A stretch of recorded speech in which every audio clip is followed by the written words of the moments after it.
it's going to be surprisingly cold until Wednesday when it's back to normal. What is like the normal for you? Why am I hearing a foghorn? That's from me. Low 40s. Like, it's not exactly warm, but it's not exactly I don't know. below freezing. I don't know what's Raven? going on outside. Yeah. Oh, Is there a nuke coming? What? Silent Hill? That's Silent Hill. Damn. Zombie alarm. What? Are you about to be evacuated? I don't know. Damn. Nah, we're good. I don't know what's going on outside. I'm inside, so that's outside's problem. don't look outside. There's zombies. Meredith, what is that in Celsius? What is that in Celsius? It's -8. Oh, okay. It's like -8. it's like a nice winter day. -3, -3, For me. -1, and then 6, 4, 5, 6. Damn. Oh, cool. I just saw Mike's little message about custom roles. That's cool. Alright, I should get the sheet up. Covered in soonish. That might be important. Why is the foghorn going off again? You should probably find out what that's about. You should probably look into that. Okay. Okay. No one's used a foghorn here since the 1960s. It's fine. We're gonna roll the title. Let's go.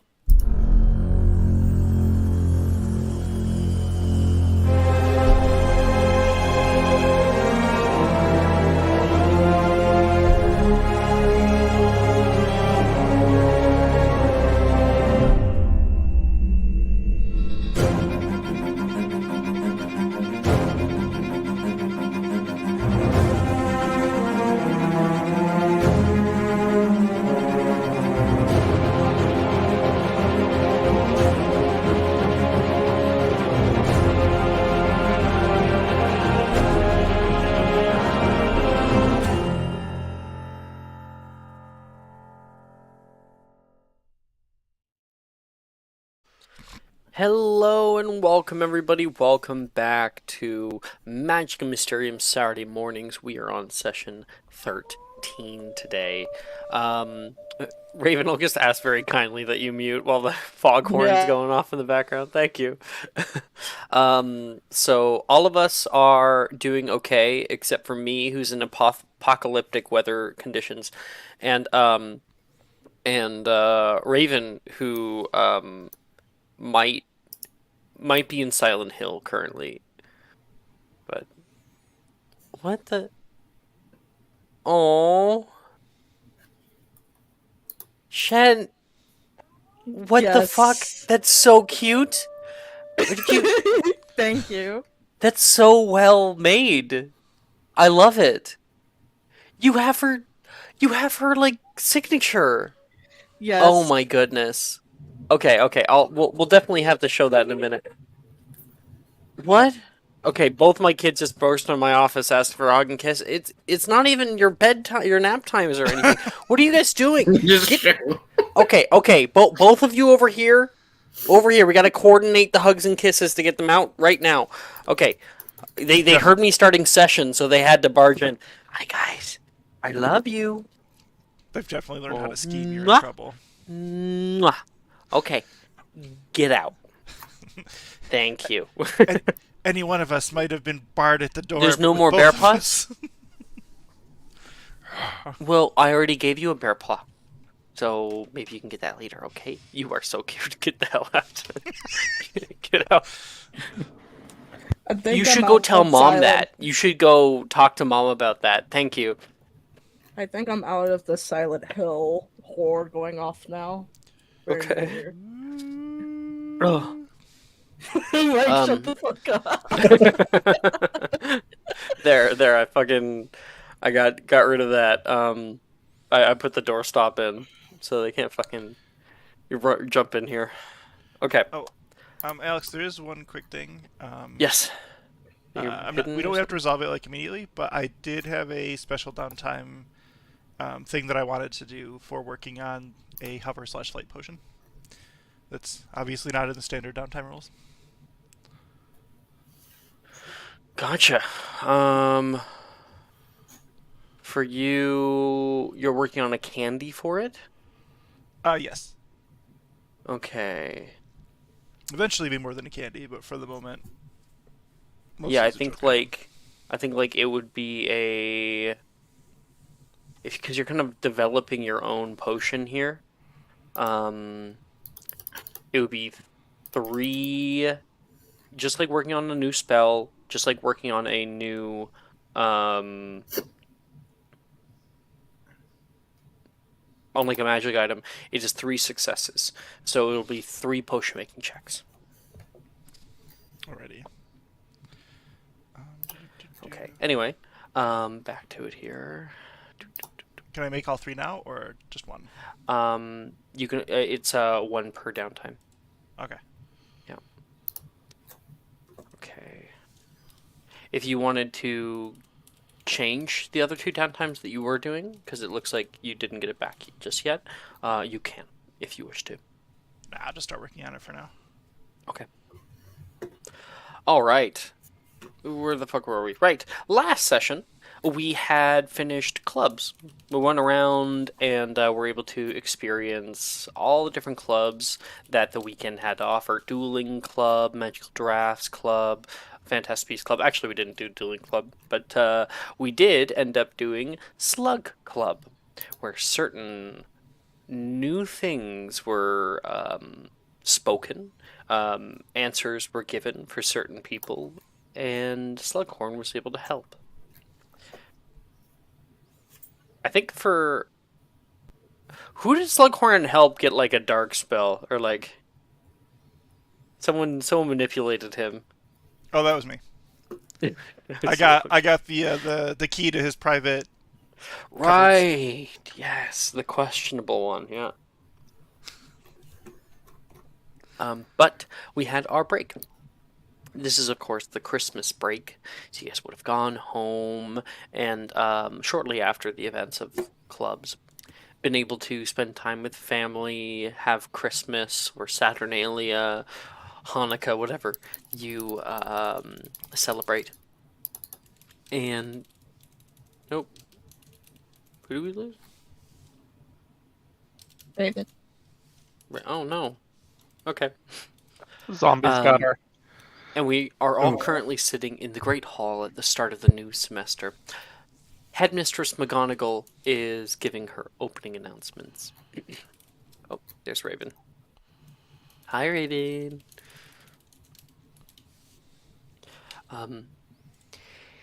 It is with great honor that I welcome back all Hogwarts students for the new semester of the year. Students are reminded that the Forbidden Forest is not simply called forbidden for the ambience. In conjunction with that, the Whomping Willow is not an adequate place to spend free time unless you wish to end up in the hospital wing. Our second article of business has to do with the use of fenifores upon... She continues on like that for a little while.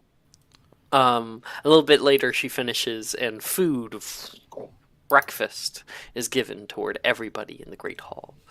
You can see a few people are out of place right now. Rin is over at the Ravenclaw table. And Ernisia is actually at the Hufflepuff table, which is like never fucking seen. And Nolan seems to be like hard at work doing something. And for Meredith, Gemma is not at the table at all. She was earlier, and she's gone now. You didn't see when she left. We will throw over to whoever wants to take the scene. Alright, so Callista's colorvariated her outfit to be all, like, red and white, and then she's metamorphed almost this, like, cartoonish Santa Claus beard, and she's going around. She has this big sack, and she's got boxes in it. And let me do a roll to see if she drops it off with first.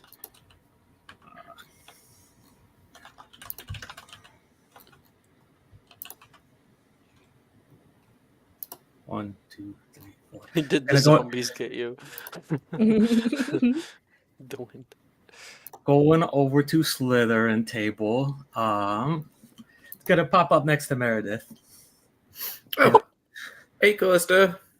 Hey Meredith, did you enjoy the holidays? I was very busy. So many places. What? Where'd you go? I went to. Well, the first few days I was at Diagon Alley with Sam, and then I went to Canada, and then I hung out with Gemma. What's Canada like? You don't know? You can hear Taylor interrupt. She's currently wide-eyed looking at Callista. What? Nope. Santa's in Canada? What? Really? Meredith, Santa's right in front of you. I'll look over to Callista. Oh, you are red and white. Uh-huh. And I got something for you. Do you not give the kids in Canada presents? That depends on how well they behaved. Yeah, I've heard. That makes sense.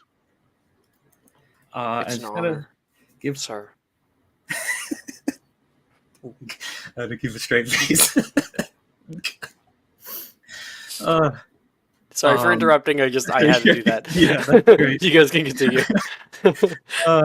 She's gonna pull out a green box for Meredith. Hand it over. Okay, and what's this? So I noticed you're really good on a broomstick, but your broomstick could use an accessory. And so, okay, I'll link it in the chat. It's basically this ribbon, Aww. a green ribbon you can tie onto the broomstick, and at the end of the ribbon is like a 3D scyther cutout. I'll throw it up on screen here. I can read what it says. It says, Scyther maintains the sharpness of its blades through battle, as well as by cutting through hard objects such as trees, like how you cut through the air on a broomstick. It can cut down a massive tree with just a single slice. Oh, this is really nice. Thank you, Callista. Yeah, maybe I had a hard time watching you last time because you were flying so fast, but now maybe I can see you. Oh, because it'll be on the. Yeah, sure, I can do that. I'll probably put it on the tail so it doesn't get in the way. Perfect. Did you like the cookies?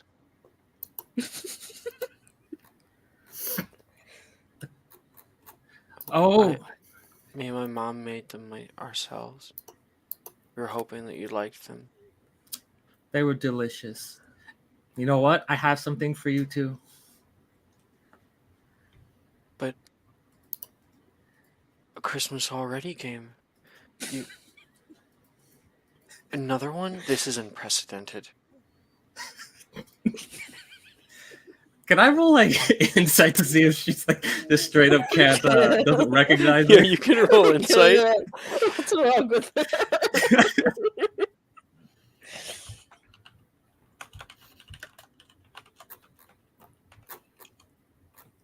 Oh, that's Nat sign. Damn, the +8. 23. In the wizarding world, as you have come to slowly understand, there's very few things that don't exist. So, when you tell your children about dragons, and dragons really exist, and chimera, and they exist, and the spirit world, and that exists, when you tell your child that Santa exists, they believe you entirely. There's no question. Maybe it's my parents. No. Santa's real. At least to Taylor. and you look like Santa and are giving Okay. out presents, and All she does right. not recognize you. As she walks over to Taylor, she'll put away the beard. Oh, you like shrink the beard back Yeah. in? Yep. Santa, you look like Callista. Shh, that's You're a because metamorphomagus? no, Taylor, it's me. This wasn't I in was any trying of to the look like songs. Santa to bring the holiday spirit. She looks unamused. Suddenly. Like you betrayed her. There's a lot of kids here that don't believe in Santa, so we've got to do There our are part. some things that are sacred, Callista. Santa can see this. I hope you know. Santa would appreciate spreading his gospel. Are you kidding me? Identity theft is a very real problem, Callista. It affects millions of people worldwide. All right. You know what? You have a point. I'll take it down a notch. Either way, here I have something for you. Pull another America box out. slips away into the background. I can't. She's like, I'm just Taylor, gonna unamused. go to the Gryffindor table. Unamused. How dare you impersonate Santa? Oh, Stormy. And then inside the box, there's a little plushy Starmie doll. So cute. You're still not off the hook. She reads the letter. Starmie is an awesome Pokemon. The gym leader of the second city you visit uses it as their final Pokemon. It has a ruby core that glows, which many people think is a method of communication, but can't quite figure out. Kind of like how some people might not understand you. But I really appreciate having gotten to know you. Can't imagine life at Hogwarts without my bestie. It's so cute.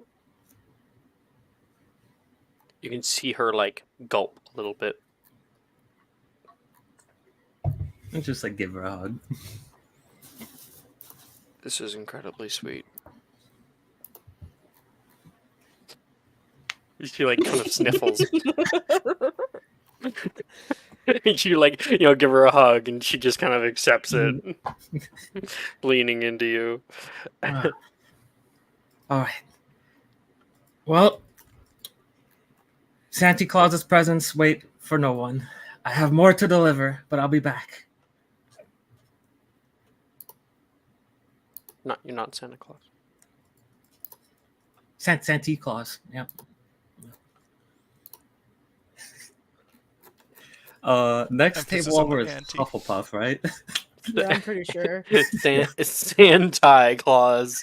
Yes, Santa Claus. Santa Claus. It's me, Anti-Claus. Anti-Claus. All right. Next up, is going to stop next to Shen. He sees you when you're sleeping, Callista. Keep that in mind.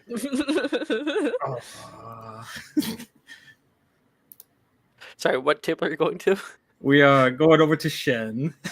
All right, Hufflepuff table. And don't worry, Raven, I haven't forgot. I'm just going to send the letters in a little bit here. Your letters have not yet been delivered, and you know that, so you just be patient. Yeah, okay. And Callista heads over to the Hufflepuff table, where right now you can see some people are eating. Nolan seems enthralled in some kind of book that he's thumbing through. And there is Ernesia and Delilah, who seemingly are stuck in a conversation right now, but you can't hear the conversation. Oh, God. Shen's likely digging into her meal. Callista has spread her sweet breakfast propaganda, so she's probably eating something like a waffle covered in loads of chocolate ice cream on top with some M&Ms on top too, sprinkled. She's getting there. We're all gonna make it. Meanwhile, Morgan and Wilfred are having a heated debate about something. Morgan says, "Are you kidding me? The moment that a dragon fought a chimera, the dragon would just bash it over the head with its tail, or at least like bite down into its hide, throw it across the room. It's 3 times as large as the chimera." Dude, do you even know about the chimera's tail? Tail to tail, chimera wins every time. That stinger, bam! That dragon's gonna be going down. The chimera then breathes fire into its face. Fire dragons are immune to fire. They're like As she passes by those two to get to Shen, she's gonna deadpan. You guys are both wrong. The dragon would simply use hyper beam. Thank you for shutting it down, Callista. They've been going at it for like 30 minutes. Uneducated. What do they do here? I don't know. Well, I see you've learned a thing or two about breakfast. That's impressive. Good job. Oh yeah, like that dessert pizza you had like last semester. It looked delicious. So it's not my own. It was It's great. Yeah, I just decided to just ask Macy to like pull this out, and she did a good job. It tastes delicious. Amazing. So, with it having been the holiday season, I decided to get something for you. Oh, really?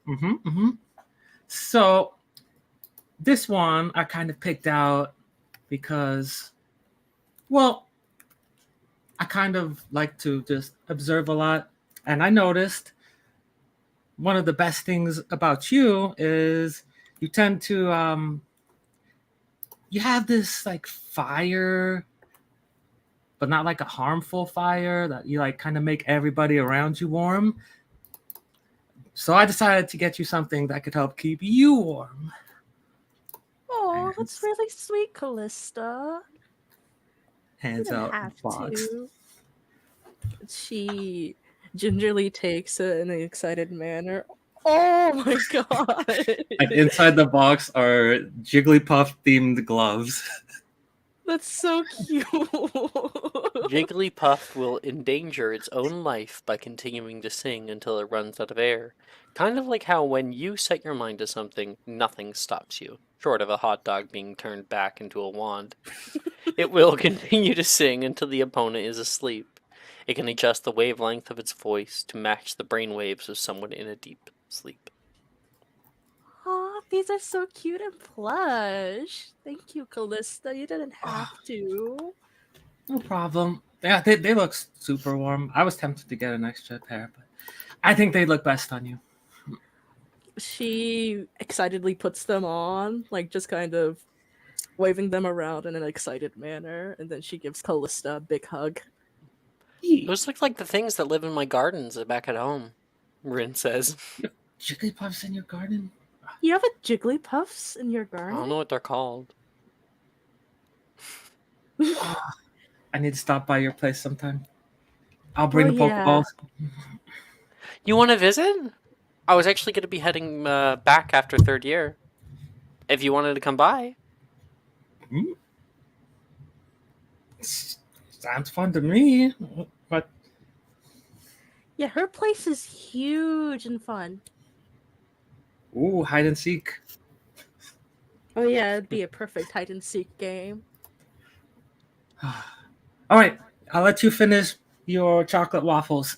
I have a couple more to deliver. Okay, also keep in mind there will be a letter sent to you soon. Got it. I'll keep an eye out. It's a secret. She'll do like the lips are sealed gesture. And she does a big old thumbs up with a wink. And the Jigglypuff gloves. All right. Next stop, Ravenclaw table. All right. I'm stopping out over there. Oh shit! I forgot Rin was supposed to be over in this area. Fuck. What was happening moments before you came over was Rin and was kind of being nosy toward some of the girls over there. She says, "Are you sure, Janice? Because if you need any help, I'm pretty sure Shen and I can help you out. We're like two little cupids with our bow and arrow and our tiny little wings. I don't need any help, thanks. I don't know why people have such a big deal with it. I'd rather just stick with my studies." And I mean, what even why do you even think that I'd be interested in anybody or even interested in any boys at all? You like girls? Rin says. No, I didn't. Janice is trying to walk that back because Rin does not understand. And that conversation kind of concludes. You're able to come over toward Ravenclaw table, where Morgan is currently sitting, and Will.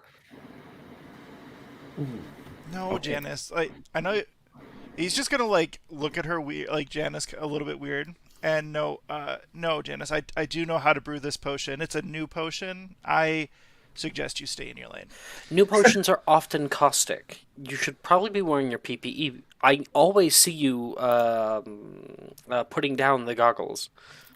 He's just like grinding Billywig stings in a mortar and pestle at the breakfast table. That is not, and that is certainly not up to code either. Coach mode, Janice. Why do you go back to making people think you're a lesbian? I am not a lesbian. Inspiration, Mike. That was funny. Inspiration, Callista, for the gifts. Loving it so far. Inspiration, Raven. Before I forget, for the thing that's going to happen. Thank you. As It's she kind of okay, like. Janice. What? His fingers will go numb for the rest of the day. Whose? Wait, Morgan, are you talking about my fingers? Yes, you're not using proper protection. You should probably do that. If you're gonna do something stupid, at least be smart about it. Isn't that right? Nope. I don't know about that. Add 1 piece of fudge to Morgan's cereal. I think Will should just learn how to listen to women better. Janice brings in the gender card. You're doing a Well, very poor job at misogynist? not convincing people that you are a lesbian. I'm not.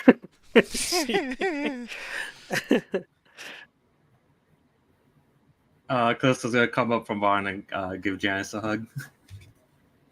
Oh, why are you dressed like Santa Claus? Because I bring gifts. Oh dear. All right, time for you to open yours. But I Hmm? didn't have any time to get you anything. You can't just spring this on people. I just did. Open up. There you go. And inside this one, there is 3 bookmarks, all in like a abracadabra and alakazam theme. Wait, what? Oh, bookmarks. Oh, those are pretty. Callista. She kind of holds them close to her chest. These are very sweet. How much do these cost? They costed a few minutes of time. You made them. Well, we spent a bit of time together, so it wasn't too hard to think of something that perfectly suits you. You made it, or did you buy it? You dodging the question. I came up with the idea, and I had a little help from my folks. Oh, dear. Imagine being able to move your muscles with pure thought. That's what Alakazam can do. They have a brain that just constantly grows bigger and bigger. The smartest Pokemon out there is the perfect match for the smartest friend of mine. Thank you for the tutoring sessions and looking forward to more planar realm research. Enjoy the chocolate fudge balls. There's more. What? There's chocolate fudge balls at the So bottom it of the takes them box. underneath. Yeah. Okay. But I'm getting you something the moment I can. All right. All right. Ouch! Merlin's bloody butthole! I poked myself with a billywig stinger. Oh, now my hand's starting to vibrate. Oh, this isn't good. Morgan, Such a you're sweet- such an asshole. Will's right hand swells up to about 2 times its usual size. And so it the won't stop wheel vibrating turns slightly. ceaselessly. He puts it on the table. Everything Why- jiggles a little. Why do you have a billywig stinger at breakfast?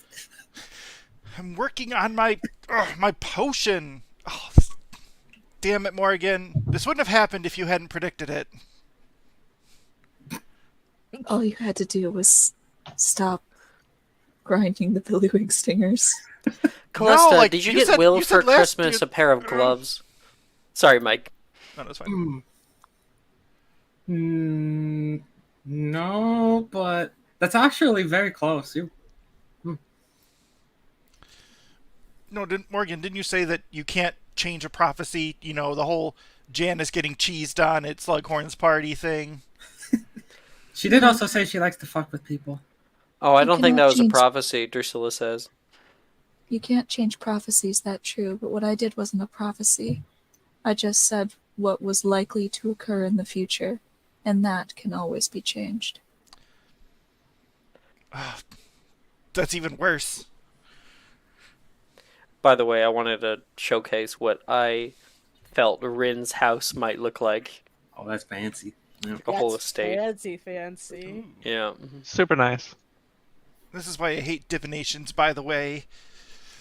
I was like, I can't change it. Might as well not use the gloves. I would have used the gloves more again if you hadn't said, if you had just said it's dangerous. But no, you made it a prophecy. And I'm like, it's going to happen anyway. Might as well wait to get, I don't know, paralyzed by, like, Wilfred's, like, traps or whatever bullshit. But no, now my hand's, like, buzzing and 3 times its normal size.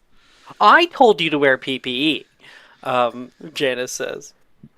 My PP's just fine, thank you, Janice. Oh, no! Mike, you're on a fucking roll tonight, man.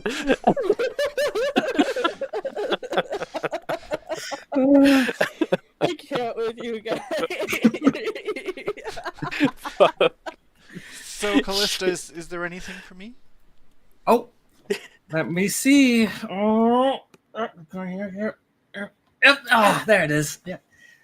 This one's a bit of like a rectangular box. So this one, I was inspired by my dad, who always tells me to dress to impress.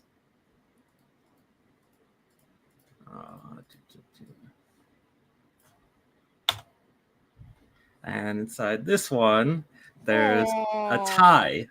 And it's a tie with a Meowth on it and a bunch of gold coins. Are they real gold?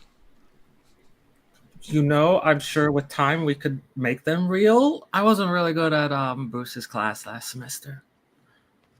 Meowth is a unique Pokemon, like how you are a unique Potioneer. It has a special move called Payday, which creates gold. Out of all 151 Pokemon, only it and its evolution know this move. Oh, that's really charming. Just don't ask me to help you tie it. I have no idea what kind of magic's involved in that. Just wait till 7th year Will becomes an alchemist and completes alchemy and then is able to turn anything into gold. That is Will's dream.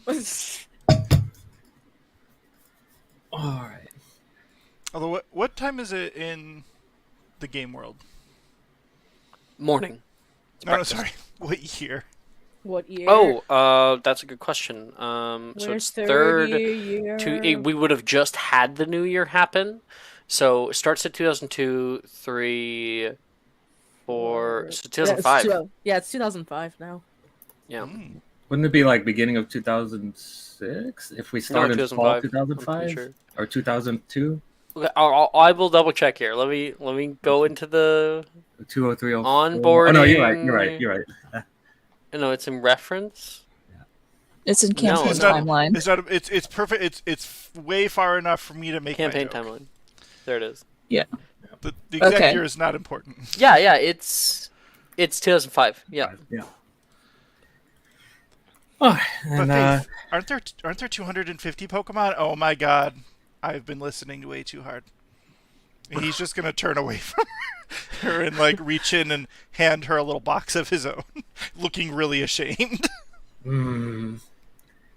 you're lucky you said that after Christmas, otherwise you wouldn't have been on the list. Inside the box to you is a two little laughing candies and two little flatulence fudges. Ooh. Free samples. She eyes them, and like there's this inner conflict where she really just wants to devour them, but then at the same time she's aware of Will's treats, and so she's like, Oh, he's not like disguising them as candies. Like there's a little bit of writing that's just like giggle gifts. oh, okay, so they're actually his candies. Yeah. They do have his logo on them. Gotcha. Wow. Yep. Oh, wow. Remember last in the Artisans Guild we made Yeah. a logo. Yeah. I'd love the designs on these, Will. Oh, thank you, Callista, and thank you for the gift. Oh, you're welcome. It's cat-tastic. Meow. All right. And That's then going over to Morgan. Just gonna kind of sit next to Morgan. What's Morgan having for breakfast? Morrigan has a single apple in front of her. She has not touched it. Oh god. You know, Morgan, this simply won't do. But if you would like some fruit, I have an idea. And she's gonna ask for, I don't know how it works, how breakfast serving works, but she's gonna request like a banana split. Oh, you cannot request unless you know how to get into the kitchens. Okay. You would have to ask Yeah. Shens to You ask actually have to go Macy. down Oh, to the kitchens to go As ask. much as I appreciate it, Callista, I would prefer something not calcified in sugar. okay. Well, you say that now, but just wait. You'll eventually learn, just like Shen. What, like But- Reese's cereal? I put like 2 scoops in, Reese says, of sugar. Not too bad. So, Morgan, I got something for you as well. But I also did a little research over the break because, you know, we kind of ran into Krampus. And I was like reading about Krampus, and I was reading that for the kids who don't behave, he gives these little birch sticks. And then Costa kind of looks down towards her stave and just kind of leans in towards Morgan. How many years were you bad? This isn't birch, this is blackthorn. Oh, Also, I've only ever been threatened to be put out in the woods once. That kind of shapes you as a child. I understand. I understand. It's been a bad day. It was a bad day. I stepped on a mandrake. Ooh. Oh, oof. Yeah. Mhm. She might have used that to like scare you to like never fucking go buy the mandrakes again because they can kill you. Well, like you said, character development, I suppose. Something. But I got you something here. Take this. So put a box down in front of Morgan and just kind of like help put a hand over it. Morgan will open hers. And this is what Morgan's looks like. So Morgan's there's a blindfold in there. It's like, so I noticed you like to wear blindfolds. Oh my god. And I think this one would look super cool for you. and that is Braille. That is Braille. Oh, That's so sweet. that's so Aw. sweet. Oh, it's cool. Haunter is super. So yeah, you can like run your hand along it and find the Braille. Oh, Haunter is super good at hiding. It has hands it can control from far away, kind of like how you can see things from very far away. It lures people closer and then licks them, which causes convulsions that last until death.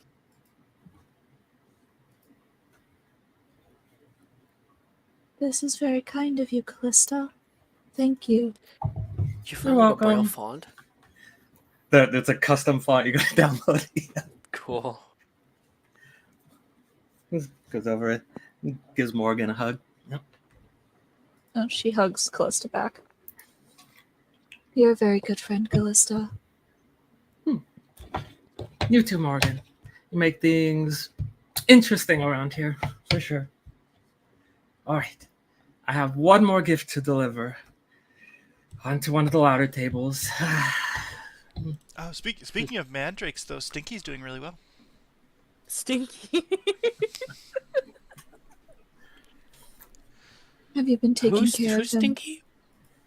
Out of character or in character? Out of character, I don't recall. I fed flatulence fudge to one of the mandrakes, to one of the second year's mandrakes, and then stole it. The whole like different strain of mandrake. Yeah. Oh. Working on breeding flatulent mandrakes. I hate this. It's like the Russian silver fox experiment, but with mandrakes. It's a fusion of herbological and potioneering technologies. Mm-hmm. I think what it might have created is akin to mustard gas, but to be honest, I've been a bit too scared to get too close to it. Mustard gas. Am I even keeping Stinky? Yeah, that's a good question. Did you like plant him out in some field somewhere, or is he in the greenhouse, or is he in your bag? I don't know. He's in a particular greenhouse, but yes, I would also suggest not going into the greenhouse in the cart unsupervised. Oh, jeez. Oh, he's in Greenhouse 9, isn't he? Like he's In Greenhouse 9, the club. He's No, Greenhouse? he's in the cart. It's like The cart? It's a mansion. My portable. Oh, okay. Sorry, I didn't know that you had one of those. I forgot. Is that the? Oh, no. I don't want anyone to know. Oh yeah, the last thing you heard before you. Yeah.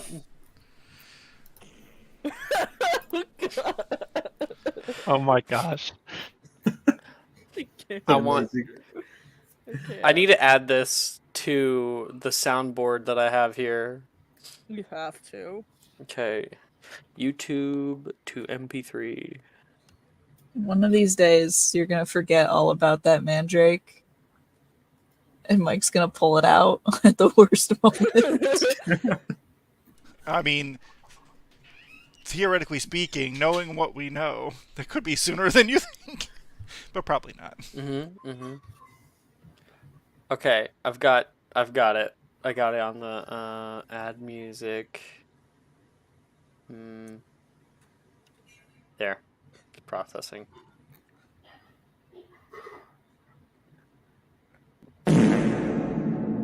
It's a rocket fart. Like, I fucking hate you. That's so loud. The best part is I had just finished typing what I typed in private chat moments before you pressed that button. Did you hit in private chat? Sorry, this got off the rails. In Sorry, I don't see what you're talking about. In StreamYard's StreamYard private chat. Oh, okay. Not in Discord. Bend over. Jeez. Returning to scene. We're such mature adults, guys. I told Callista not to eat them. Couldn't help it. It's fudge.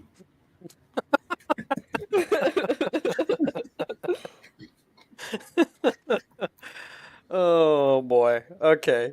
You're heading over to Gryffindor table, right? Gryffindor, yep. Okay, what is Zenner currently doing at the Gryffindor table? Yeah, so for once, Zinner is not eating. He looks incredibly focused. He has like a bunch of like paper and glue in front of him, and he's attempting to paper mache this. It somewhat looks like Santa Claus, but it doesn't look very good. And it's like falling apart right now, and he's trying to get it put back together. And he looks over and he notices, like, I guess Darcy or someone staring at him, and he says, did you get yours done?" What the fuck are you talking about? She says, like staring down at this little figurine. "Sally told me we had to have this done for History of Magic. Is that not true?" The next class is about Santa Claus and his workshop of slaves in the North Pole. Yeah, that's why we had to make the paper mache Santa. Look, I made the little sad house elves. And she's gonna like pull out of her bag tiny little paper mache house elves with big frowns and tools in their hands. What the fuck is going on here? That looks much better than mine, as Zinner like tries to like, the Santa's face is like falling off of him right now, so he's like trying to like put it back together. Sally, you're a terrifying woman. Darcy says. And that's when Callista comes over. Dear God, what have you guys done to Santa? It doesn't look that bad, does it? Oh, you're ready for the History of Magic class. He looks like... Have you guys seen Indiana Jones? No. Oh, What is that? Is that a... I've seen it, Darcy says. You remember the ending on how the guy's face melts off?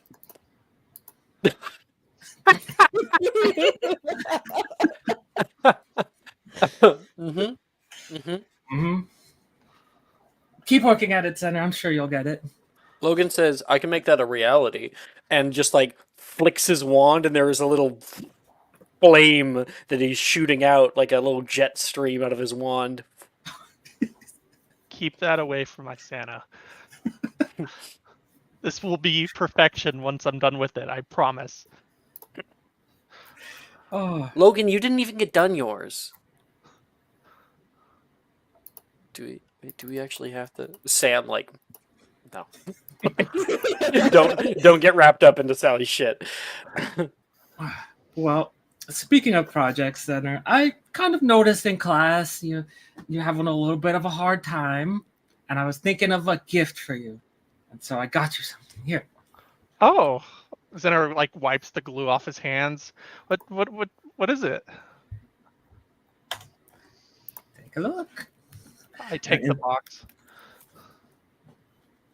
And inside the box is a notebook with the Arcanine theme. Oh, this looks so cool. Thank you. I didn't get you anything. I look over at my Santa. Do you want this? That's okay. It's the thought that counts. Oh, I'm gonna use this in class every day. Thank you, Callista. You're welcome. You may not be quick on your note taking, bud. Sorry, but it's just small text for me. You may not be quick on your note taking, but you are quick on your feet, just like our Arcanine. It can run. What is it? Says E 6200. Oh, 60. Oh, okay, 6,200 miles in a single day. Out of game fact, real quick. That was my favorite Pokemon growing up. So what a coincidence! My favorite Pokemon is Lapras. Fun fact: that is apparently 258 miles per hour continuously. Dang.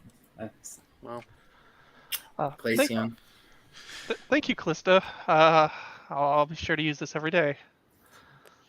You should. Maybe one day there will be a game that comes out where you can ride it. Maybe one day. I have a feeling if that did come out, the rest of the game would just be worse.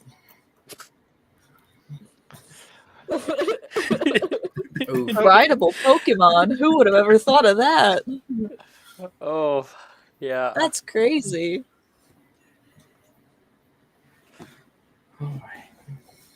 Okay. And, we're right on time, really. You guys can hear the bell goes off. A few people begin to get up as the food and any utensils that are left over all disappear at your plates. And History Magic class is next. Oh shit! I forgot. Damn it. Yeah. Oh, seconds before. So, yeah, just before that, I did mean to have owls swooping into the Great Hall before breakfast is over, delivering mail, and to show this off on stream. It's also Okay, there set it is. to the group, then Wilfred, Darcy, Nolan, Rin. I think those were all the NPCs I need to write that down. that were, you know where. I think that was all of them. Yep. Wilfred, Darcy, Nolan, and Rin. and Rin. Okay, cool. So you guys get this little like pink washed letter with a salmony red wax seal. Is there something of significance for that seal? Is that a Z? Yeah, that's a Z for like her Cool. family name. Mm-hmm. And opening that one up, you guys would find this. It's You want like to read it out glittered, for us yeah. in your voice? Hi! If you are reading this, you are very dear to me. Want to let you in on a very secret place I found. Please don't tell anyone or I'll get upset. Meet me at the Oxford building when we all get the free time. Signed, Shen Shen Zhao. Zhao. Yeah. There's a. I love the little like. I love all the little details. Obviously, this background, the great choice, but I love like the two little lines. I love the little like uwu sort of like face there, and like the mad face. Oh, the little loops on the wine. Like, did you write this personally? Like, it looked handwritten. Yes, I actually wrote it out. So So cool. Between this and Callista's gifts, so much effort, man. Great job, guys. Yeah, thank you. it was wonderful. Right. And obviously Okay. Nolan's and Morrigan's letters are in Braille. Oh, and you know what? Like, I was going so fast that I almost forgot that I also had a thing. Because, just before the bell goes as well, over at the Hufflepuff table, you would be able to hear, seriously? No, you're going to be doing me like this? Fine. Ernesia is upset. Delilah's like, Ernesia, don't be like that. You broke your word. We'll see how it goes. You want to do this the hard way? We can do this the hard way. And Ernesia goes back to the Slytherin table. What was that about, Delilah? Sheesh. There's nothing. Are you sure? Then the bell goes. Yeah, she's definitely avoidant about this whole thing. Makes sense, knowing. Yep. Okay. Could I do a roll to see how well my paper mache thing turns out? Oh god. I was going to get you to do a roll, but then you just described it so well and how bad it was. So, if you want to make a roll to see if you can make it better, go right ahead. No, I was actually hoping to roll to make it worse. That's I'll tell you what. I was Roll a thinking. disadvantage, see if it gets like even worse. What, like sleight of hand or what? Performance. Okay. It's actually worse for me, so it works out. 11. Yeah, it looks about as bad as the picture here. The just as the bell goes for history magic, the belt boom, falls off. I go, no. I think I'll have to I do think it. the letter that gets dropped just also ruins the Santa. Like it drops on the Santa like falls off of the table and gets like Crunched a little. squashed on one side. Yeah, Yeah. The envelope is like stuck to it now. and the letter's stuck to it. No, not Uh, my cute letter. it would just be the envelope because you can take it out of the Yeah. envelope still. Yeah. I walk into history magic. I'm the only one with one. Sally says, don't worry, I'll get this fixed." She's gonna pick up the Santa, and she's gonna go find Brett. Oh, thanks, Sally. You're the best. Okay. Shen, do you want to do your scene before history magic? Because there could be time. It would be about 15 minutes that you guys would have. Not out of character, in character. Or we can do it after history magic. We can do it after. All right. During history of magic class, we're up in the 5th floor of the Oxford building. Regular history of magic class, bins droning on and on. And,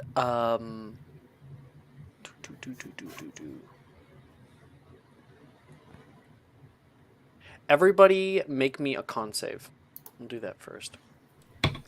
Yep, maximize. Approximize. Everyone walks into class, gets out their paper strips, Yep. and prepares for this class. Oh, thank That one. God. Nice. Oh, Zenner. All right. That one. Con save. It's that's still it. a advantage, like history magic check for keen mind, right? For keen mind, it does become a history magic check instead of the con save. That is correct. Okay, but it's not an advantage. 16. It is an advantage. Oh, okay. Sorry. This class is gonna be a little weird. It's pull up 15. For Mike. Saturday morning.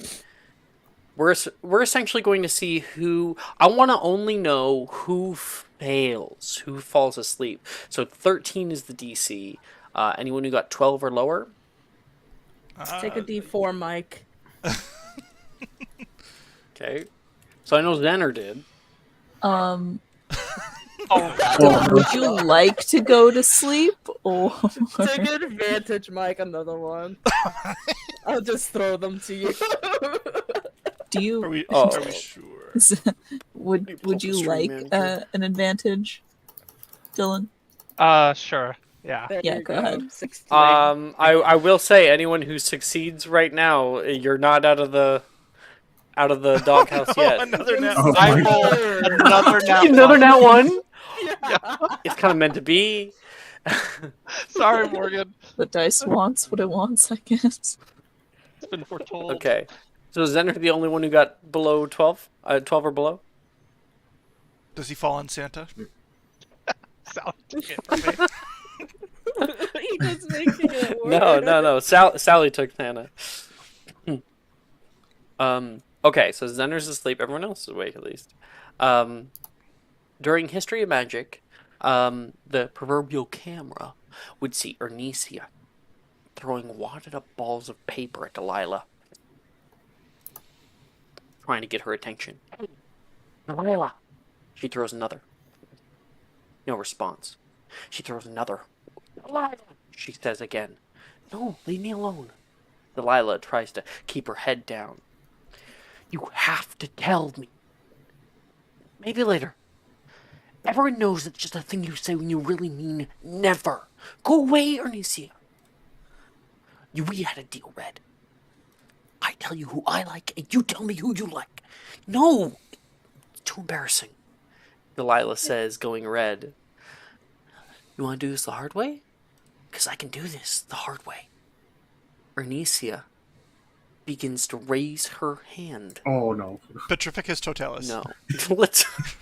It's a little quick. Stupefy. On top of that, we need. What is your passive perception, Will? Passive. 15. I will reserve that. I still want to do my scene, but I will reserve that for in a second. So where are we? Yeah. She raises her hand. No, Delilah says in disbelief. You wouldn't. Arnesia gives her a knowing stare and says, "You have no idea what I am capable of." For the people around that are still awake, the class goes into a small panic, seeing Arnesia's hand up. No, don't. Please don't, Morgan says. What are you doing? You don't ask questions in history and magic class, Sam pipes up. Arnesia, think about what you're doing. You'll doom us all, Levi says, as if he's defusing a bomb.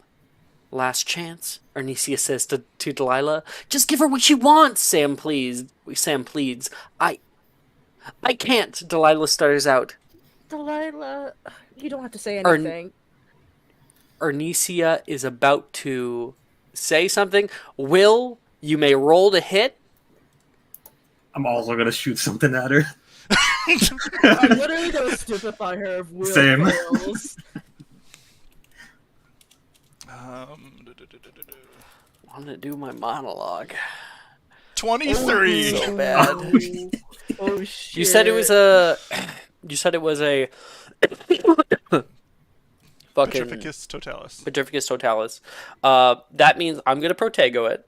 However, we got multiple people doing this, so that took her reaction. I'm gonna quickly figure this out. If I'll kind of show you what I'm gonna be doing. Everyone's gonna roll for a number in what direction you are at. Where is this? So if I kind of make like a tic-tac-toe board, right? Then we kind of know the general direction. If she is in the middle, right? I don't know if that's there. She's in the middle. Then these are gonna be 1 through 8. 1, 2, 3, 4, 5, 6, 7, 8. It's probably backwards for you guys. But I want the 3 people who are going to be throwing spells at her, I want you guys to roll me a d8. D8. 7. D8. Okay. Okay, so the Will is right here. 2. At the bottom. 2, perfect. So Callista is in front. Okay. So that's actually perfect, because that means if we got Callista at the front, and we've also got Shen there, who's going to be doing stuff, her protego would go at the bottom right here. So it would protect her from 6, 7, 8. It would not protect her from you two. Let's roll your attacks. And she has no reaction. Okay. Can me and Callista throw our spell attack? Or no? Double stupefies. Do it up. Fuck. Okay. At least we got her. 23. She flicks her wand behind her, able to stop Will. And then Will, you open up the opening for Callista to throw her spell. Shen throws out a stupefy. She dodges out of the way of that, and then Callista hits her, and she falls down with a big clattering noise. Oh, baby. We got you, Delilah. Excellent teamwork. Yes. Is there a question? Ben turns around for the first time, all class. Just hearing like the kerfuffle behind him. Nope, no Was question. there a Not at question? all. Nope. We're Just Not at all, feverishly Professor. shaking the head. Nope. You're all wrapped in your lecture. Zinner snores. All right then. Furthermore, okay, wonderful. So, I'm so sad I don't get to do it. Thank God. I fucking love it though. I love it so much. Okay, so then that means that your con saves did actually become your proper grade. So Zener, you ended up getting a P, which is so funny because you have such abysmal grades. It's really a wonder, Dylan. Like, I admire it actually. Like people people are like, yeah, I got all O's, I got great grades. It takes true skill to get To not get incredibly good low grades. grades. To fail takes great Mhm. skill. My parents' homeschooling was just not good. No. You know. No. Oh, Okay, so Alex, let's before we actually do get that, people's roles. do Yes, we Will? have grades for year 3, semester 1? Sure. Sorry, we didn't post grades for. Yeah, I kept forgetting to ask. Yeah. So other than Zener's P here, it was an E earlier. These would have been the grades.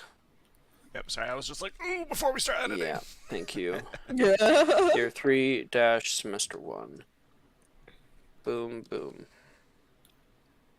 Thanks, Alex. There you go. No problem. Why is there so many A's? Look, Meredith's better. Oh my God, so many dreadfuls. Meredith, not really. She's better than she was. Not really. It's about the same. Well, actually, you're better in some places, and like just still not great. Not, like the astronomy's still low. That's because we haven't done astronomy. You get the D. That is true. You didn't do astronomy. Okay, so if we forget the T, then yeah, kind of. Yep, I was like, You're failing more class. You're failing the same amount of classes. I am failing the same amount of classes. That's correct. Mhm. But there are more classes. That's true. So by a percentage, I'm better. That's a good point. My grades are so mid. I was like, I might be able to get that diet fade. I better check on these grades so I know what I need to do. Mm-hmm. Is there Just like an 4 anti-slug club for bad students? You know, that's a great idea. It's called detention with I was Phil. gonna say. It's called detention. Or Wilfred's dorm room. Actually, Bins does detention mostly in the detention room. Oh So. God. Oh. And I actually have O's this time, so Dinner with the Mhm. most interesting person, and then study hall with the least interesting person. Duality. Duality of man. Zinner wakes up at the end of History of Magic. Oh, did I miss us turning in our paper maches? He looks. And Zener, we didn't have that at all. When you say that, waddling over toward you. I hope that came up on the microphone. Santa? A little your Santa figurine is currently walking toward you It's with like a little group of little house elves. Does Santa still look disfigured? Yes. I run away. It's the scariest thing I've ever seen.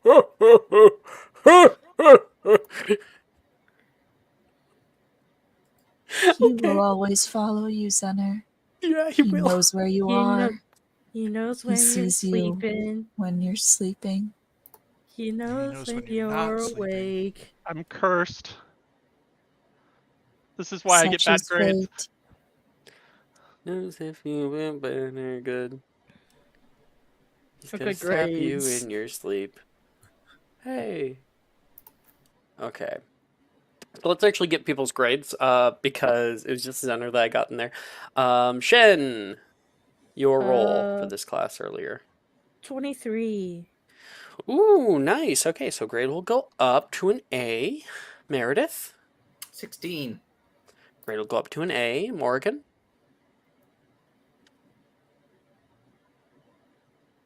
Jess. darling, Sorry, I had to double check that. It was a 15. 15. Okay. Goes up to an E. Callista, 30-20. 30, 20. Goes up to an O. And Billy. 16. Thank you so Okay, much. goes up to an A. Chet. Okay. So that is History of Magic class. When History of Magic class comes to a close, it looks like this was like, we'll put a date on it. On the back of the letter, there was like a time and place to meet. Currently, Morgan's probably walking with Darcy. Darcy you guys are in the serpentine staircase. It says to me on the western wing of the Oxford building, ground floor. Do you think Shen, is doing anything weird? Usually, but I don't think that this is You said not part to of tell that. anybody. If it was anybody but Shen, I would have thought that we're gonna get mugged or something. I'm sure it's just because Shen found something and she wished to share it. I just hope it's not another hole. Oh, yeah. Rather stay away from that. The Oxford building, though, seems safe. At least we'd fall into the dungeons. We turn the corner into the ground floor here, and just around the bend, past the student shop for supplies and whatnot, you are able to find a bunch of your friends gathering up together. Nolan, Wilfred, Zenner, Meredith, Will, Callista. You can hear them talking. Shen is kind of gathering everybody up. And Shen, you can see Morrigan and Darcy are the last ones. Oh, hey, come. What is this all about, Shen? You guys gotta promise me you won't show this to anyone else. You have my word, Nolan says. What is it, though? Is this illegal? No, not at all. Have Morgan and Will told anyone else about what we found? We have not. This would be what the room is for. Discussing things. But anyway. No, I have to make a joke. Morgan and I will show you yours if you show us mine. Wilfred says, my dad says this is how it starts. What? The first one's free. What? First, what? First one what? You're selling fairy dust out here, aren't you? No! Fairy dust? Does someone It's have any for always sale? the nicest girls. No, Wait, no. Just follow me, please. Wait, Wilfred, does someone have fairy dust for sale? Will. No, it's not a good real limit. fairy dust. Oh. Wait. Fairy dust. Yeah, you sniff it and it makes you fly. I mean, it kind of makes sense now why Shen's been so bubbly this whole time. Oh my god. No. Guys, please. Is that a side effect I need to be worried about in my potion? Do you use that, Shen? No! Oh my god, just Wait. please. Sally did tell me something like this. Morgan is walking to the door. You have seemed a I'm bit so flighty, sorry, Shen. Raven. Everybody's having so much fun, just Bill literally wants to know where real fairy dust is. Yeah. Shen, you might as well just open the door. Just open the door. Okay, fine. She opens the door to a very expansive space that Alex can describe. I'm bad at describing. Absolutely. So have I described this in game before? No. Okay. No. This is the first time. Fine by me. If you guys want, I could even pull up the map. Would you guys like that? Ooh, could we pull up the Tailspire? Yeah. Would you guys like that? Yeah, I'd love it. Okay. Give me 3 seconds. Nice cup. Grab Tailspire. Bam. Loading. Shen cleaned it all up and everything because she was staying over at Hogwarts for Christmas time. The pixie dust? No. No, the fairy dust. I mean, it does have to be pretty sterile if you're going to be doing a grow up in there. So. Yeah. A what? Yeah. You can grow it? I'll stop.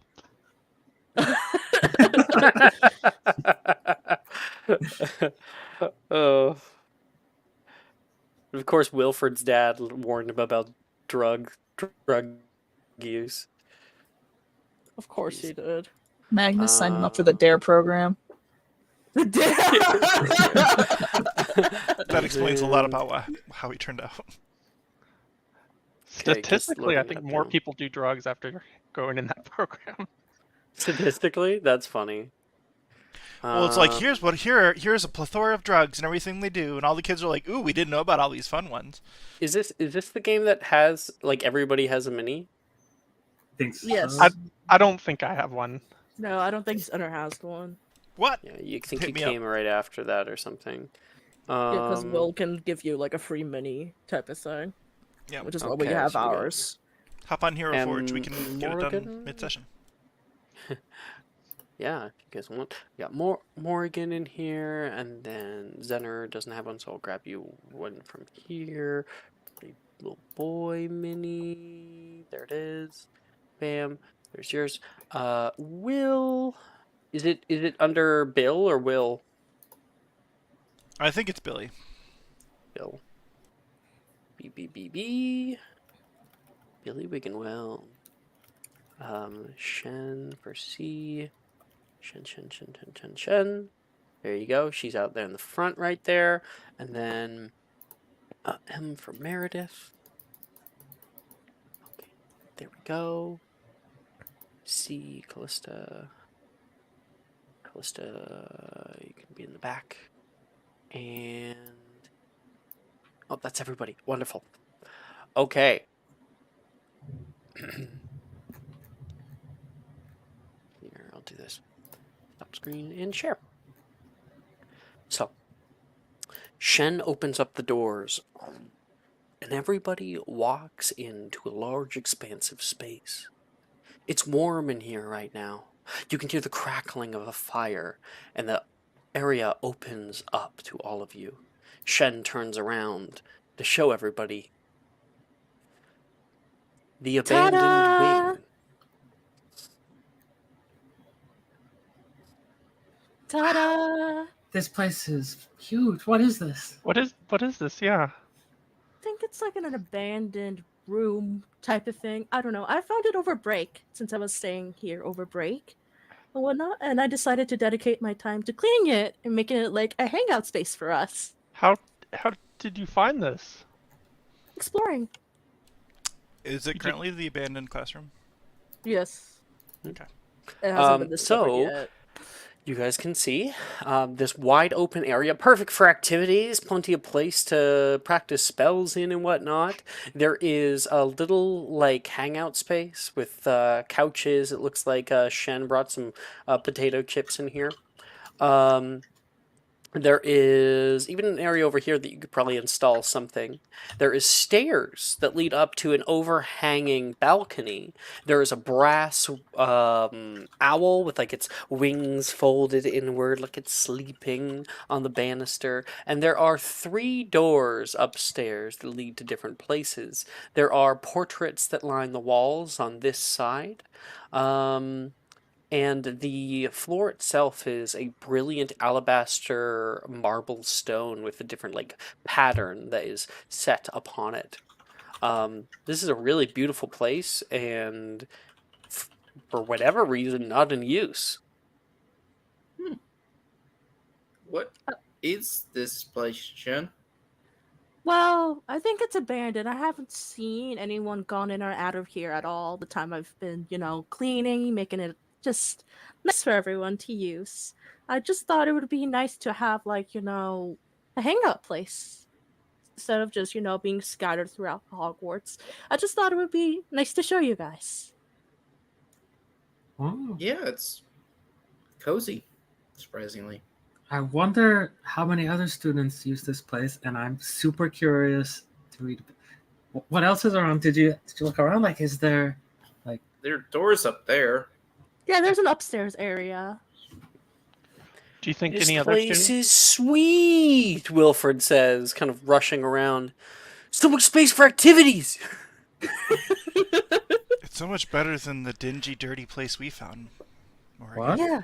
You found a I place? mean, it's pretty cool. I like it. Let me go see what's in those doors upstairs. Okay.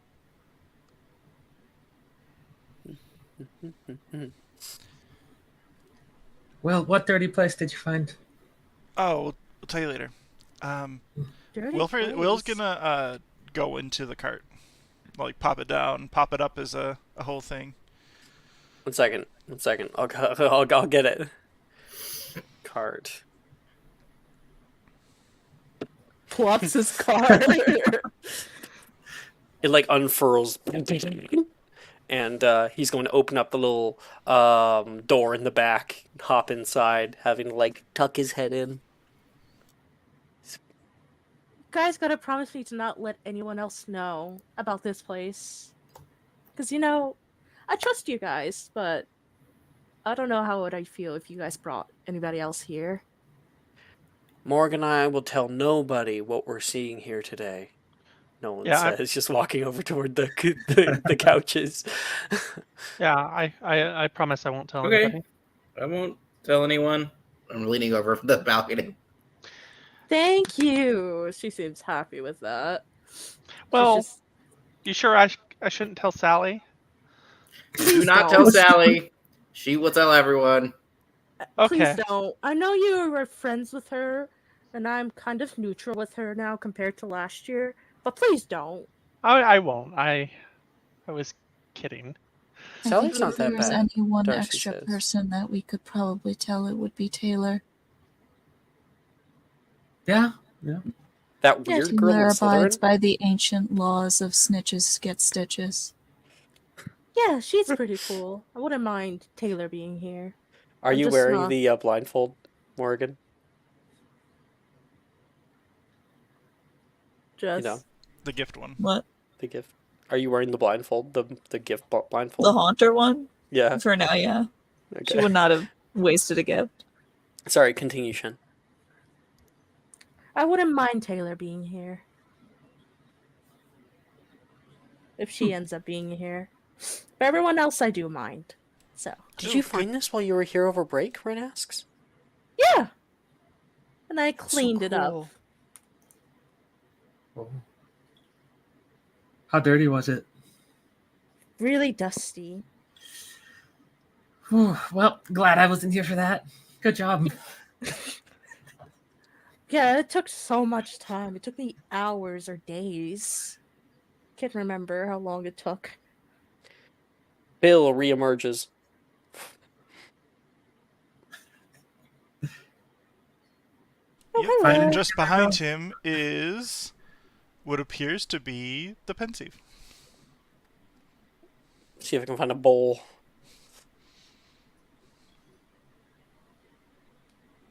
Oh wait, no, I know it's like a podium. I think I have one. Podium. All right, I forgot No. about that pensieve. I think it's in Misc Interior at the very back. Yeah, there it is. Where do you want to put it? Middle of the room. Okay. Bam. We all know what a pensieve is, right? No, We not necessarily. It's a very niche piece of magical equipment. I think someone, at least one of us, I think at least Will knows what it is, though, right? Yeah. Oh. Does anyone have that? I don't remember if I know about the memory though. I was the one that picked it up, and I don't think I told anyone Yeah, I don't think you did. Yeah. because it had a crack on the side, and I remember epoximizing the crack. Fair. And then I will So just say, so I remember this is what we found in the downstairs. You know, I figure since everyone who was there is here, it'd be kind of useful. You usually like pour out your memories from like your head, and you can put them in here, and then see what they do. Wait, is this the projector? Yeah. Yeah, I think this was the one Callista took. Yeah. I think they teach that spell next year, Nolan says. In divinations. Yeah, I think so too. Well, at least it has a place to be at now.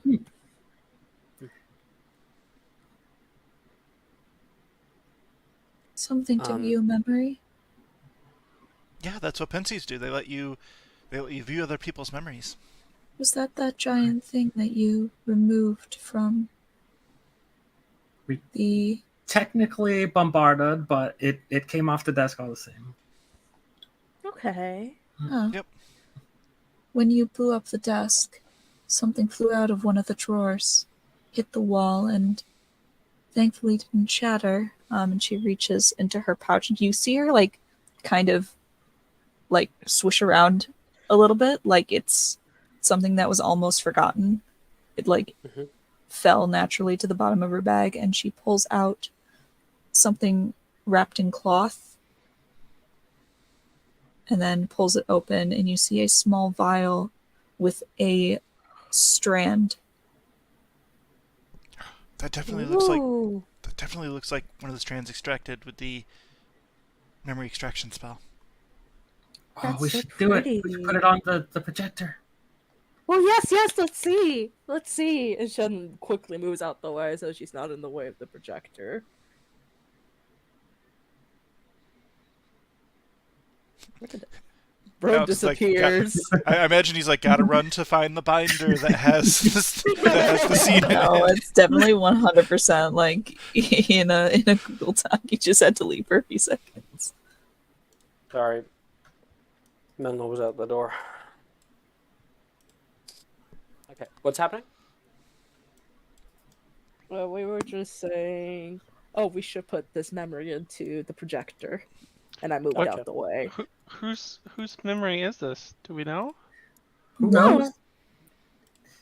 So there was a time last year, Zenner, we went downstairs. There's like this super secret place that was under a bunch of like ruins, and because there was an earthquake first, and then we ended up finding this room, and apparently it was an old classroom.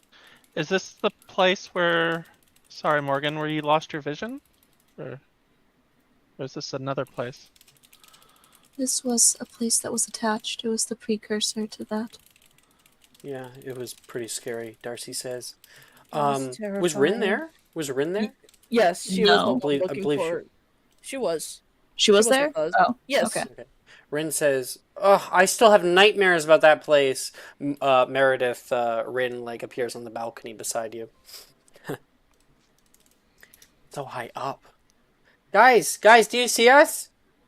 We're up here.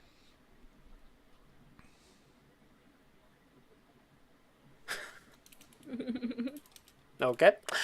I did want to give Meredith the time to explore up here before we did this little thing. Meredith? You got 3 doors.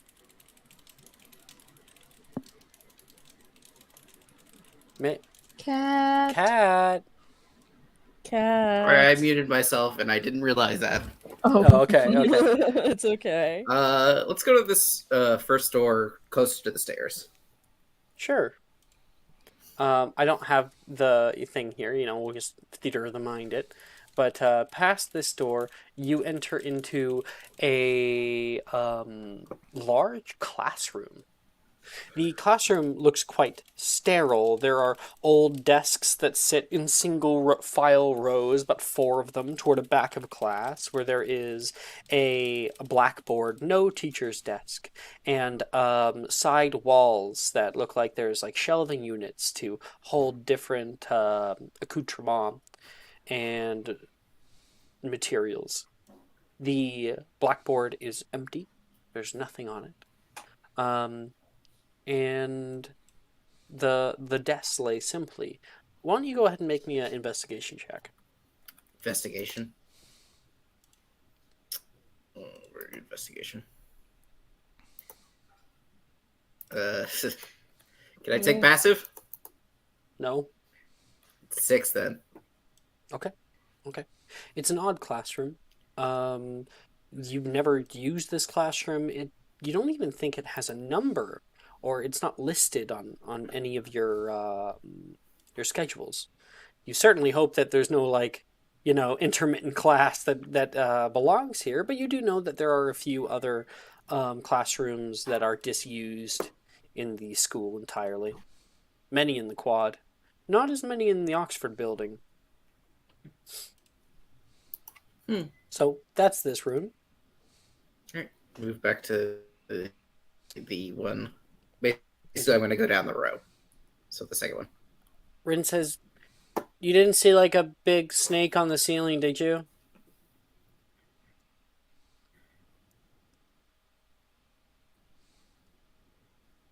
Cat? No. Oh, you cut out. No? Oh, God. I don't want a repeat of that. Looks like a normal room.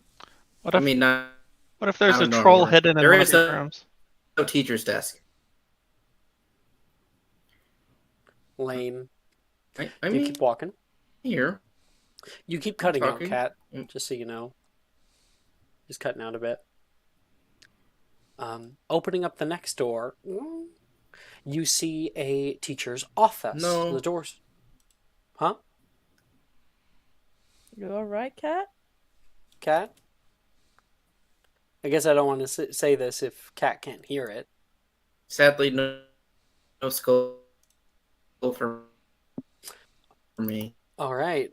I'll text something on discussion.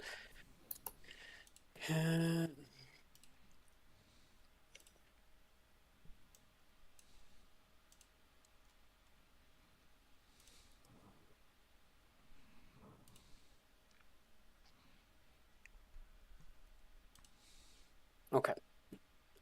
Down here. Oh, Is it any better? sounds better. Keep talking. I'm still talking.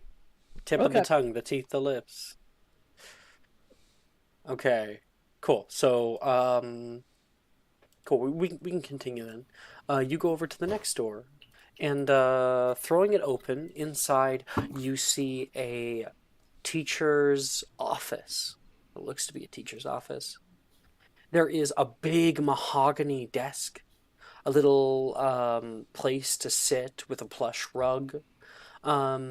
There is bookcases on the far side, but the bookcases are empty.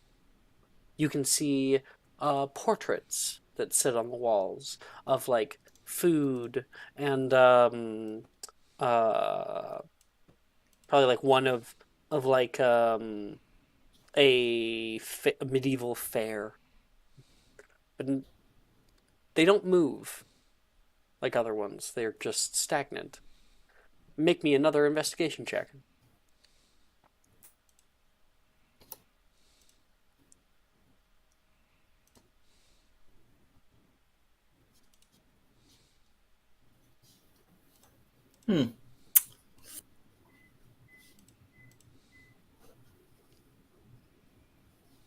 My internet's still bad.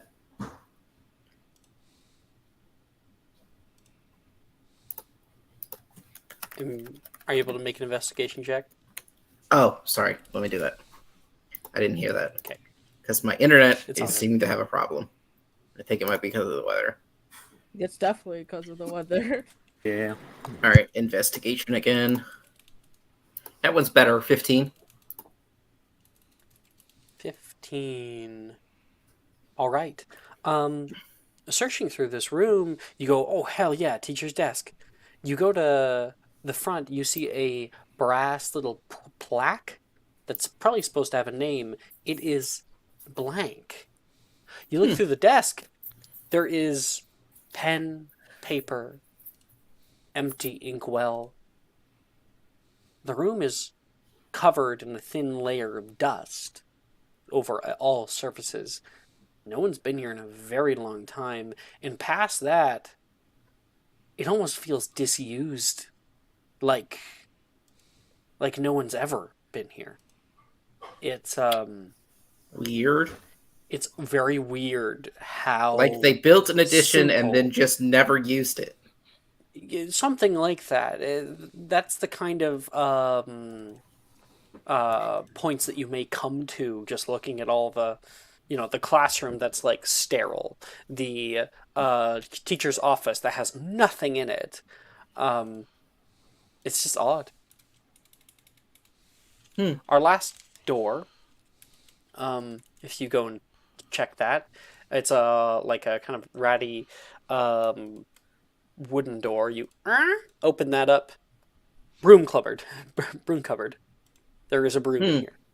It is not a flying broom. It is a normal broom. Normal-ass broom. All right. I will come back over the balcony. So it's like the whole place was built and then just no one ever used it. Oh, that's weird. What if a bunch of people died in this room and now they're just too scared to come back in? No, like Please don't it's too manifest clean. that. It's too clean to not be like haunted or whatever, but it's also like too dirty to be used. Okay. Hey, Darcy, you want some chips? I want chips. Oh, sorry. They would call them crisps. Crisps? I want some. Rin's gonna run down. Darcy will be like, yeah, sure. Gonna go hang out over there. Rin will go down. They're steak flavored chips.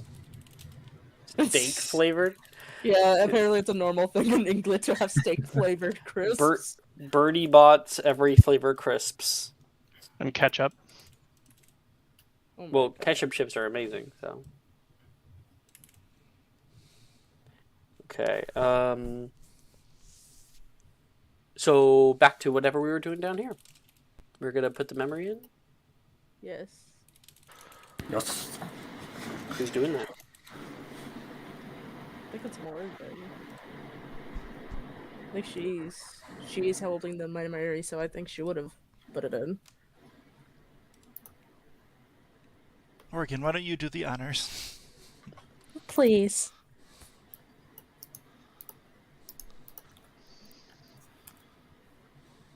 Jess. Jess. Art thou here? Did she do a BRB? Oh yeah, she did type it in chat about 5 minutes Oh ago. fuck. Oh, okay. That was That's 5 fine. minutes ago. That's fine. Jess has seen this. Please. Okay.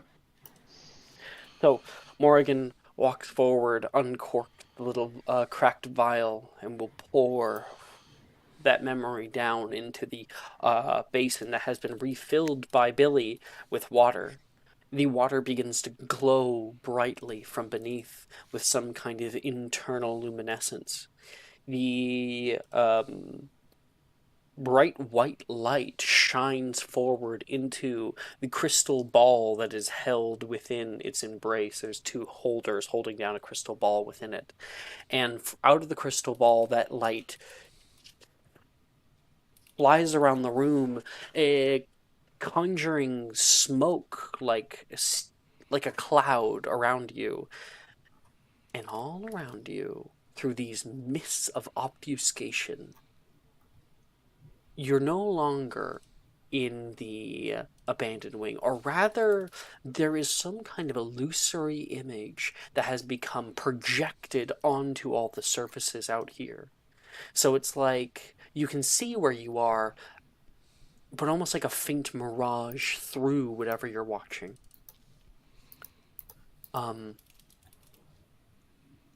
You find yourself in a room all too familiar to you. It's the divination dungeon.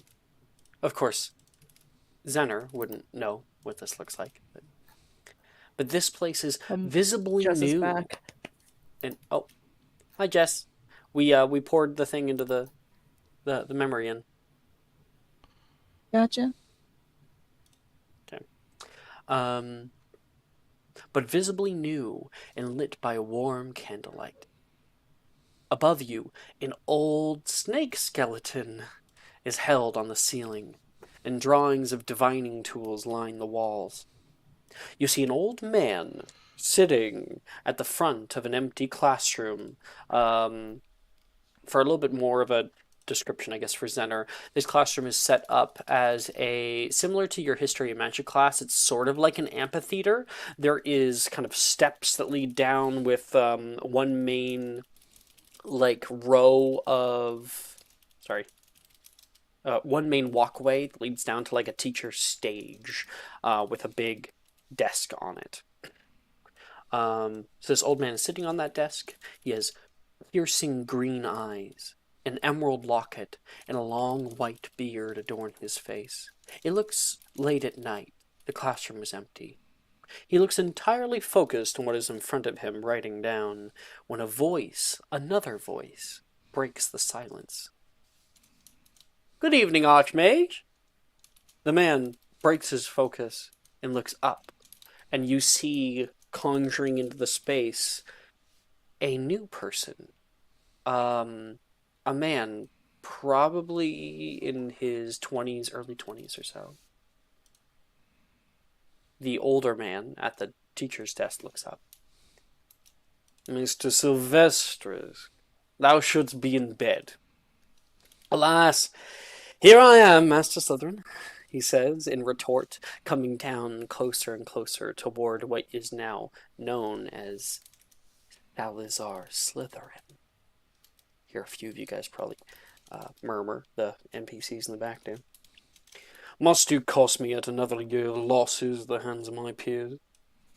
"Nay, for none need know," Sylvestris says again. Salazar rolls his eyes back and sighs. "Prithee, tell me why thou hast come down to my dungeon this evening." Sylvestris walks down and plays with a scroll on one of the nearby desks. You see his piercing blue eyes and dark raven hair that he has pulled past his ears. "A most interesting proposition I did hear come from the mouths of the masters this morn." "Really?" Slytherin says, unimpressed. "I tell no lies," Sylvestris continues. "No, for I overheard my masters discussing the future of the academy, that they wish for it not to only continue past their lifetimes, but into millennia. Is this true?"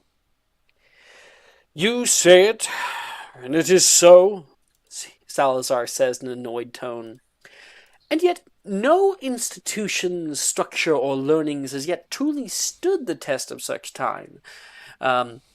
Salazar glares at him as he approaches the desk. He looks at him and as if he could burn him to a stub by sight alone. Mr. Sylvestris leans toward him on his desk and whispers, "I already know all." Salazar seems angry. He sits back in his chair indignantly. "You have come for what? Extortion?" "Nay, nay, forsooth I come with glad tidings, for I believe I have the key that the Masters has missed. The solution to your endeavour of inanimatus centres. Begone. I have no need of thee." Salazar goes to wave him off, pulls his wand out to open the far door, when Sylvestris grasps it along its length and speaks plainly, "I know thy secret." There's a definite silence that echoes through the room. The two of them stare at each other, as if having a battle deep within their mind, both of them locked, thinking, rethinking the possibilities of each other's attack.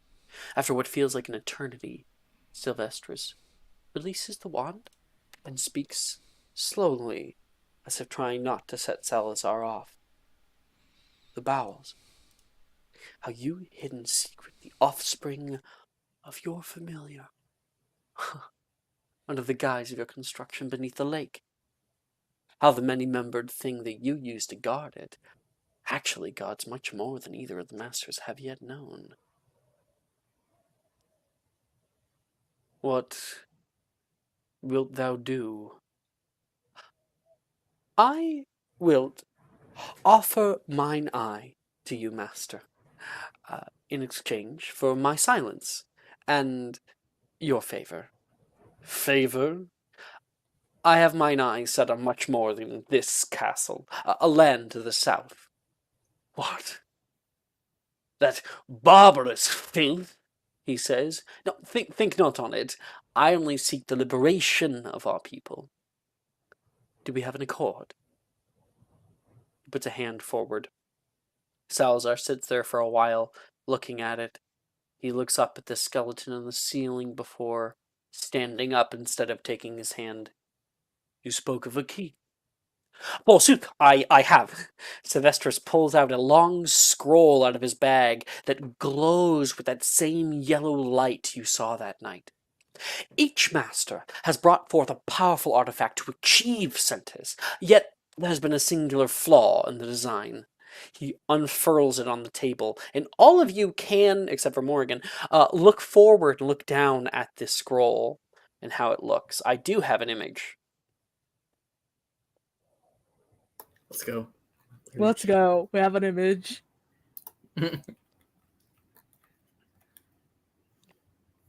There it is.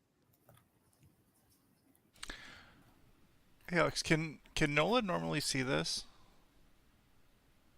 No, Okay. he's blind. Okay, here you go. Here's what it looks like. Ooh. Ooh. It's very intricate rune work, arcing geometric designs, lines that strike across the page. And you can see runes and then even fainter runes beneath it if you actually do look closely. Flaw, Salazar says, as he seems confused looking down at the scroll, Sylvestris telling him that they were making a mistake, trying to decipher its meaning. See, the masters have brought forth knowledge, life, emotion, and power, but you lack something important, something often overlooked. What would that be? Foresight, he says, pointing down at the center of the diagram here, with an aura of great wisdom. Slytherin's eyes are suddenly overcome by recognition and awe at this scroll. He looks up toward his student, and all animosity drained from his face. His lips curl into a snake-like smile as he speaks.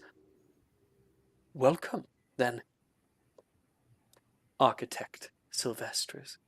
The two grasp hands, and the memory blows away like smoke, and you jolt up out of the illusion as it fades. So everyone Morgan's heard able it. to pick back up with her wand the strand and place it back in the vial. So everyone heard it in the room then, right? Everyone here. Yep. Okay. Wow. Sylvestris. I wonder if that was Merlin Merlin. Sylvestris. Huh. You know, in Slughorn's party just a few days ago, he mentioned That's true. a Merlin Sylvestris. Merlin's last name is Wilt, though. Nolan says. And Professor Slughorn also said that Sylvestris attended the school. Merlin Sylvestris, particularly. Yeah. Huh. Are the runes in Merlinic? They are. Can I decipher any of the big ones? I have been studying the runes to try to figure out about the door. Yeah, you've been studying Merlinic specifically? Yep, I have a book on it. From when I Cool. found the door that was all shiny with runes, and then I went to the library and got a book. You can attempt to. This would be an investigation check. Could I Ispo. try to recall hearing anything about Merlin? There's foresight. Just like you can probably have general. I don't know what you're talking about. Hearing anything like things that you learned.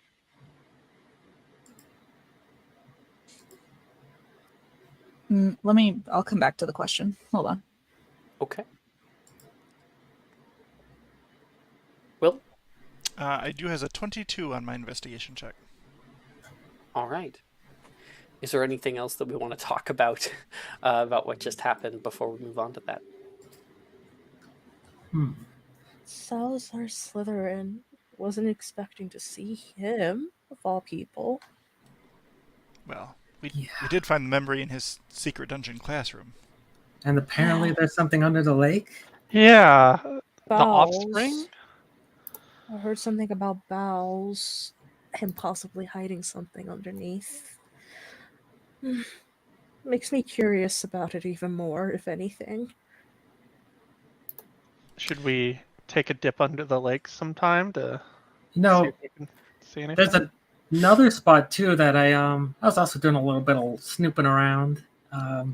So in Adamatus conjures a book that has a symbol of a sword and a snake that wraps around it. So apparently there's also like a Team Rocket hideout underneath the castle. Underneath the castle? Underneath the castle, yep. Oh my You god. rocket. Will's gonna ignore this. I would too. I wonder though, didn't he say that the founders also gave part of themselves? Artifacts, correct? Yeah, but remember when we were down there, there was the 4 statues with the giant pieces of gold that we stole? true. Appropriated? We borrowed, you mean? Yes, borrowed. Belongs in a museum. Yes, I remember. There was gold. There was a golden heart, golden lungs. There was like remember. guts. Yeah, guts, golden guts. Ugh. You think this would be connected to that? Darcy says. Well, it was missing something that, well, Sylvestris was talking about, I guess. Missing Billy what takes they out lack. a book and starts to kind of like, having remembered what was on that scroll, you can like write it down on a little piece of paper, have it next to you, and start looking through the book, seeing if you can find any kind of reference. Now I'm gonna check out these runes. I Okay. remember they seem vaguely familiar. Foresight. Foresight was what they lacked. Shen looks up at Morgan. What do you mean? Oh, They the lacked thing. foresight. But don't you have The thing foresight that now? made Morgan blind. Did it involve Foresight. around what we saw down there? It's hard to say. I think our attention is pulled into too many directions at once. I agree. Yeah, this is a lot. It's a lot. I just wanted to show off this room to you all. Wasn't expecting this. Oh, we have a hangout now that nobody else knows about. Yeah. I've kind of been wondering if this old clunker was worth it, and he like taps the pensieve. Yeah. Also, Definitely worth it. it takes up like a lot of room in my living room. It is important to know that, of course, a pensieve doing this weird projection thing, none of you probably have ever heard of. Ever. Pensieves don't do that. Oh. Yeah. I do It's recall. supposed to. I do have it in my notes. We did make a check at that point, and we were able to. Oh, kind of you figure found it out about it? Yeah, what the Okay, projector cool. was. Yeah. Cool. Yep, it's Yeah. definitely rare. It's a very rare magical object. Oh, I wonder if Slughorn wants it. We shouldn't show When we're this. done This with is a it. pretty- we shouldn't show him. This is You our can get a own pretty little- penny. Yeah. Oh, I Sluggy think- Wuggy, I've got a gift for you. It's good that we have this place for us now. Yeah. That way, if we continue to snoop, we have a place to come back to. Snoop, Morgan. It's investigation. We're checking things out. Well, you and Morgan said you guys found something. What was it? Oh yeah. What did you guys find? He's gonna kind of like look around at the fact that there's a bigger audience than just the 6 of them. Oh, just a rather large but dusty old broom closet. Dusty old broom closet. Yes, and I was just joking. And he'll like kind of widen his eyes and look in her direction. I want to do it inside just Yeah, to make see an it. insight check. I think that The DC's gonna DC be pretty isn't low. hard. Yeah. Oh, that's on brand. Yep. So that's boring. No? We'll talk about it later. I think, yeah. Okay. Oh, I guess. Well, at this point, you do find it. you find you got like a over 20, right? Yeah, 22. Yeah. You do find some of these symbols. Now, I will say that to find all of them would probably take more time, but we don't actually have to devote any time to it. I'll give it all to you now. I'm just saying that, like, thematically, flavor-wise, it'd probably take a while for you to find this kind of stuff. But That's fair. Yeah, that's fair. okay, so yes, this is connected to what Merlin was talking about. See, Merlinic runes, they are very specific. The actual orientation of the rune itself changes the meaning of the rune. Whether they are facing north, like up, down, left, or right. They all have different meanings, similar to how like tarot cards can be read in upright or in reverse. So, sorry, I'm just getting distracted by something. So these symbols here mean different things. The four that are around, one of them is the symbol for breath, specifically connected to the breath of life. Also, thematically connected to lungs. There is another one that is connected to knowledge or the mind. There is another one that is connected to raw power. Yeah. And there is another one that is connected to. This one has a difficult translation for it, the way that it's understood, but it's a process. So think of it kind of like. No. Process, like processing materials, how your body processes enzymes, stuff like that. The very power of change. And the center has this kind of weird eye with like two eyebrows, what it looks like, and that is the rune for foresight. Did you? So those are the four big runes in that, or the whole circle? That is the five big runes. Okay. On there. What did you and find? You would remember that the statues that you mentioned earlier, there was a symbol of an eye in the middle of all of them. It's the same configuration. Yeah, it seems like these major runes which depict like the key ingredients for this ritual, or I don't know if you can necessarily call it a ritual, but they all depict different powerful concepts. Of course, with the middle rune is just like, it literally, it not quite so literally translates as foresight. And, the statues were all surrounding another eye. So it is connected. They mentioned a spell, I think, in Adamatus Centis. Anyone heard of None that? of you have ever heard of it. I haven't heard of it. No. I haven't. Can we pick apart what it might be in Lantern? Just in terms of the literal translation? No. Damn. I'm saying because if you go there, it doesn't actually tell you. Fair. So I don't want to lead you down a road that is not pertinent. Well, I think we have a lot to think on. We also have to return to our studies eventually. All right, class. We have class. Oh crap. I Gotta be believe late. there may be something unfortunate to look forward to in our next class. I would have all of you prepared for that.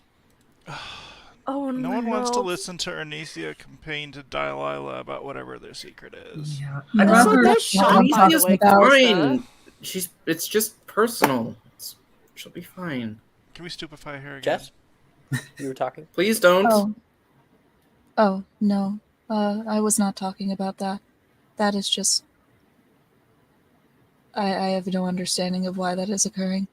I'm talking about something different. I would be prepared.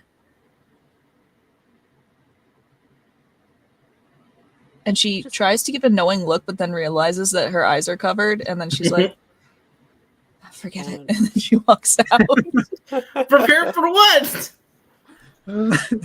Is there It's just something like in you her have studies I more on missed? edge. All of you are going to die. Oh god. Oh my God. Oh no. She has spoke it, so it's been locked in. No, Well, she she's said moody. it. We should Right. return.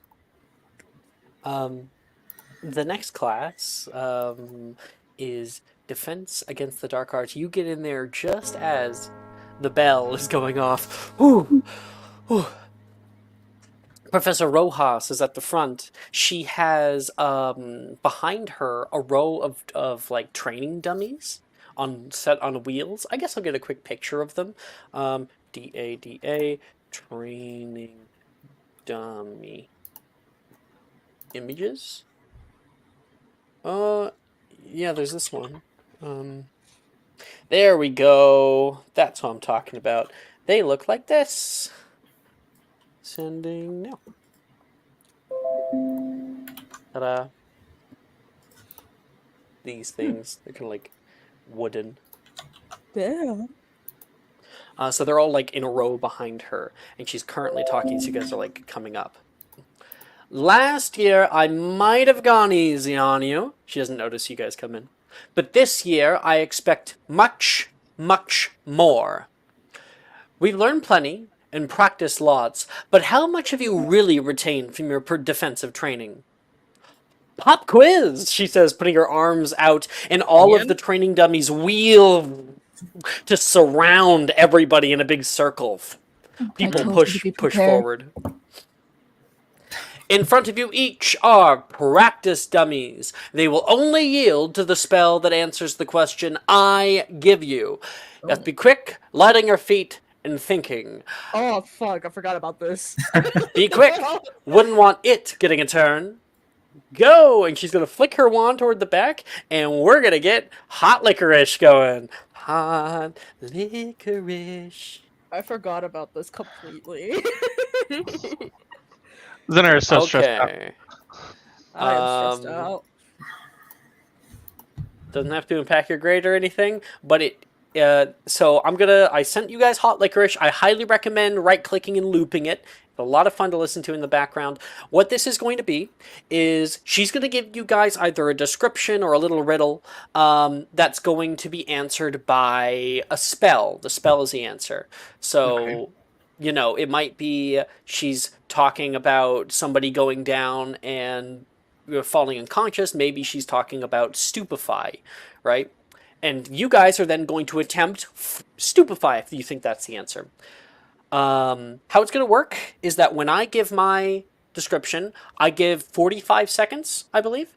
And you guys can write in your hidden chats what you think the answer is.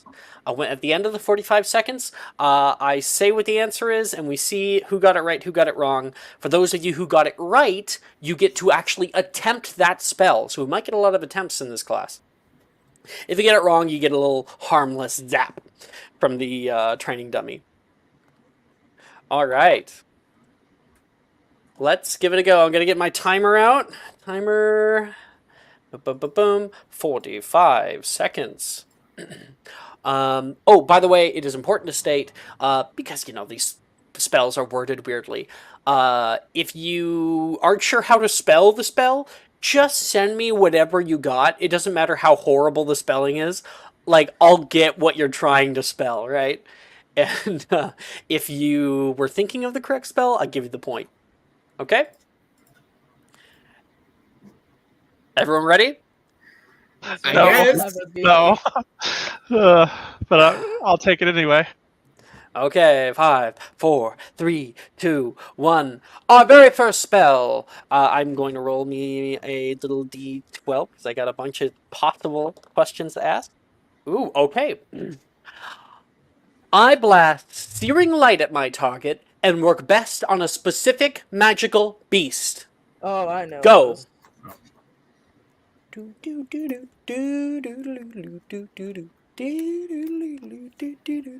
I love hot licorice.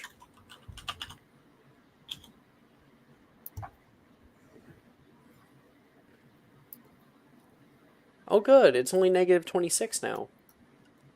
Got warmer. Only. Yeah.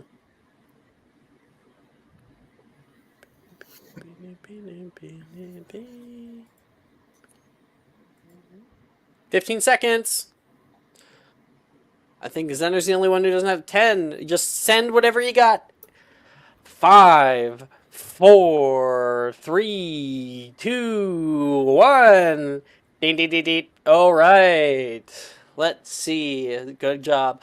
All right. Morgan, correct. Callista, correct. Shen, correct. Billy, correct. Meredith, incorrect. Zenner, incorrect. But I like where you're going with it. I blast. Oh, these are only going to be DADA spells. I blast searing light at my target and work best on a specific magical beast. The answer is Arania Exumi, which sends radiant damage toward specifically arachnids. All right. So for all of you guys who got that correct, you may attempt the spell. Our next question. Let's see which one it is. Okay. This is like high school all over again. Okay. Next question. I make my victim grow beaver-like teeth. Go. I know this one. Fuck. Gotta get.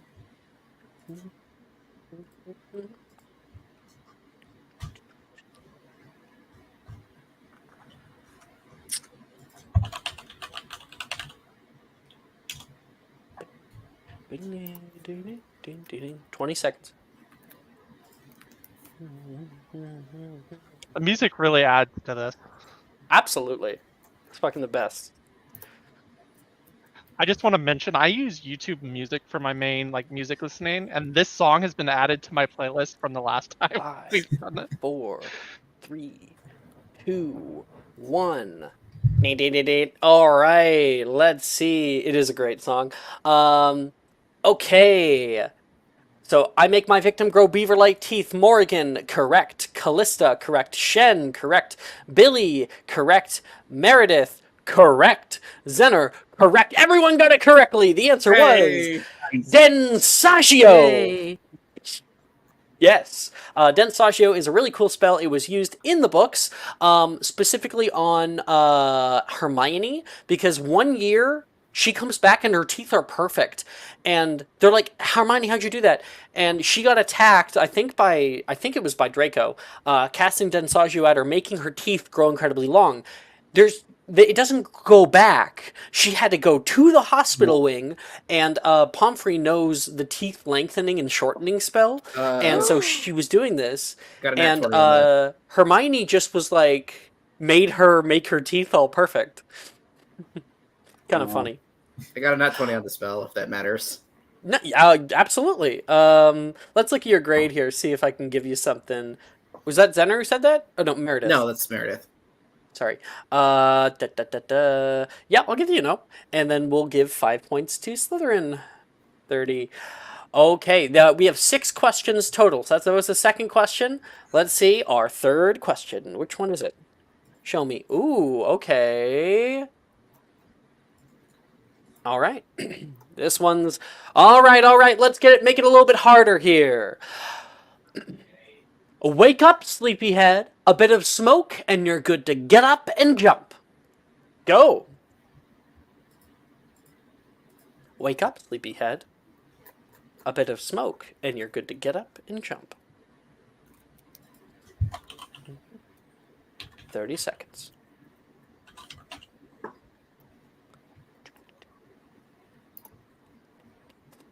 25 seconds. Looks like everyone's got their grades in, so we will cut it there. Bing, beep, beep, beep. Let's see how people do. Morgan, correct. Callista, correct. Shen, incorrect. Billy, correct. Meredith, correct. Zener, correct. Shen's the only one who got it wrong. It's not anapneo, it is renovate. Renovate specifically, when you cast it off, it makes people wake up from magical slumber, such as stupefy, and the flavor I've always added to it was that smoke comes out, billows out of your wand up into someone's nose, and they suddenly get back up. Wonderful job, guys. You brought my grade back renovate down. if you got it correct.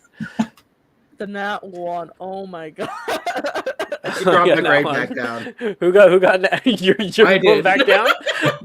They cancel each other out. We'll go back to an E here. Does that help my grade? What did you get? 15. 15. It would. Maybe. We'll take a look at it later.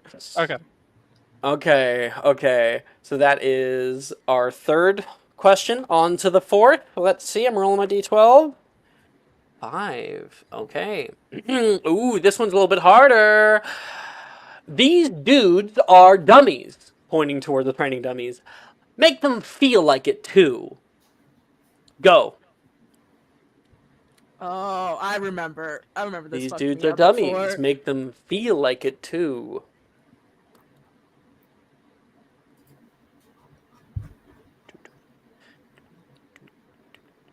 "30 seconds.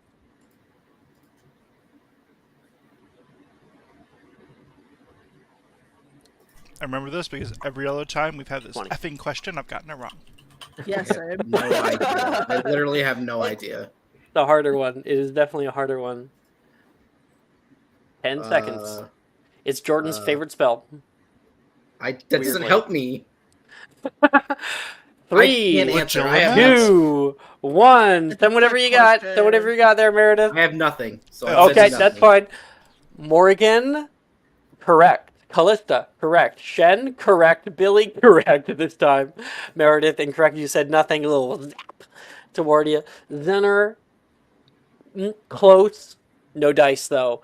The answer to this one is Infirma Cerebra, which is a spell that, flavor-wise, gives you a stupor of thought.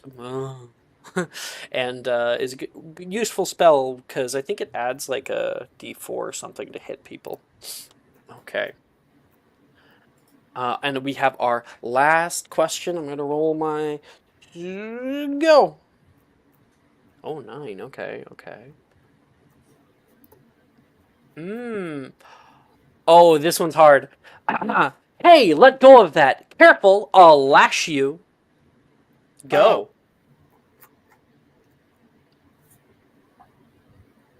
I know this one. It's one of my favorite spells.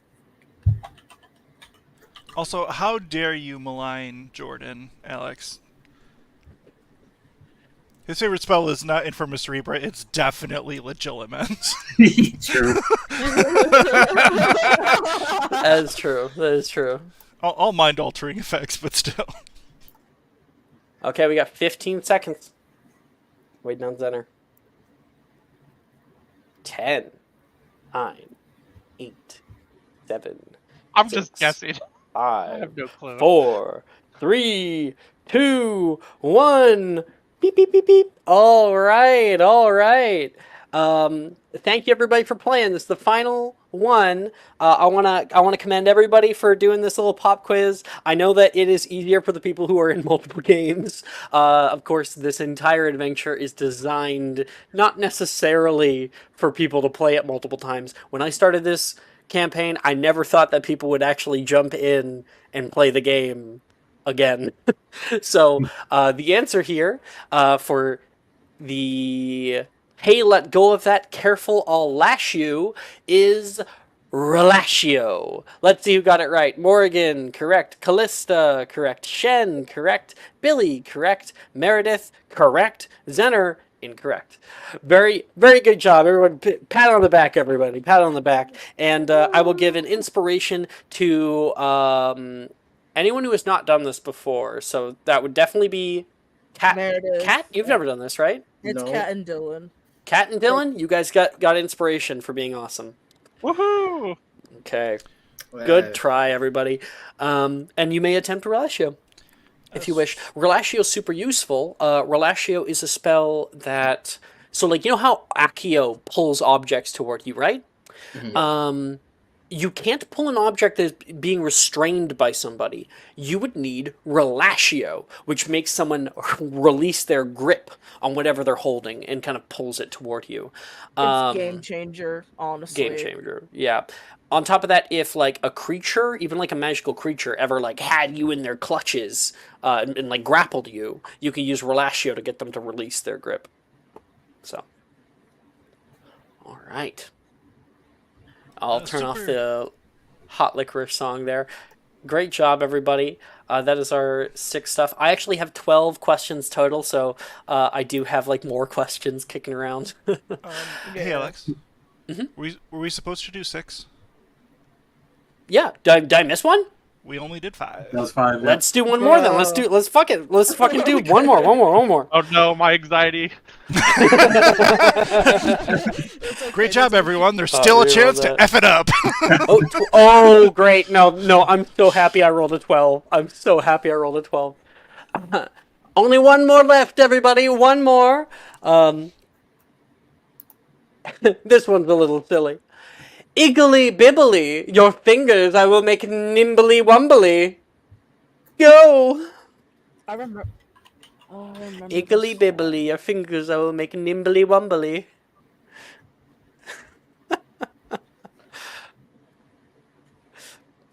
I only know this because I just guessed it a little bit ago. Oh. 25 seconds. I don't know. This is my favorite one because it's just so ridiculous. There's the answer that I it's not correct, 15. but it's the Go one that with is your rhyming. Go 10 with your gut. seconds. Absolutely go with your gut. Go with really your gut. think on the question. 5, Don't think hard. 4, Just go with your gut. 3, 2, 1. Click enter on that. All right, Yeah. let's see. Morgan, correct. Callista, correct. Shen, correct. Billy, correct. Meredith. Oh, I know. That's so good, but like- that's not correct. I know Not it's correct. not correct. Then are correct. The answer is Digitus Wibbly. I put Iggly bibbly, your fingers all like nimbly wumbly. Digitus wibbly, it makes your fingers, like the bones in your fingers, become like jelly. So it's hard to like hold a wand, and you have disadvantage on attack rolls against people. That should help. Very useful spell. 25. 25. Yeah, I think overall your grade should get better. So we'll bump you up to an E there. Everyone is either at an E or an O anyway. Yeah. So great job, everybody. Cool. And Meredith's answer, why I thought it was so good, is Mimble Wimble, right? Like that does also follow the same sort of like rhythm of that weird riddle. That was So my I think Takes you into that. I first typed up Mimblewimble, and I'm like, nope, it has nothing to do with fingers. No. Quick, That's why I thought I Google's knew the it word was wrong. finger. Mimble Wimble rolls up your tongue. Funny enough, I actually do have a Mimble Wimble like riddle. It's cat's got your tongue. A lot of people get that one wrong. Oh yeah. Okay. All right.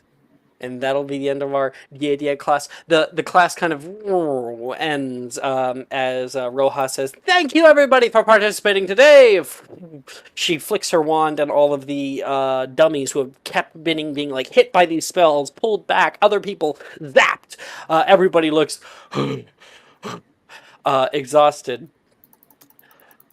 This class today was about thinking on your feet. In the moment when you are being run up by a dark wizard, you need to be able to pull out whichever spell is properly used for the moment.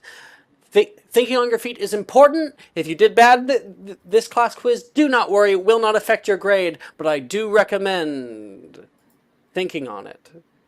And that is where we'll take our break, I guess. Yay! Nice. Yay! We To shall Discord. come back in 10 minutes. Are you looking for that perfect gift for that tabletop role player in your life? For that podcaster? For that little sister that keeps going on and on about shiny math rocks? Well, look no further. OBP Musical has you covered. Original theme music for your characters, worlds, podcasts, and more. Has your bard written lyrics about a party member's tragic demise? Let us compose to them. Or better yet, let us write those lyrics for you.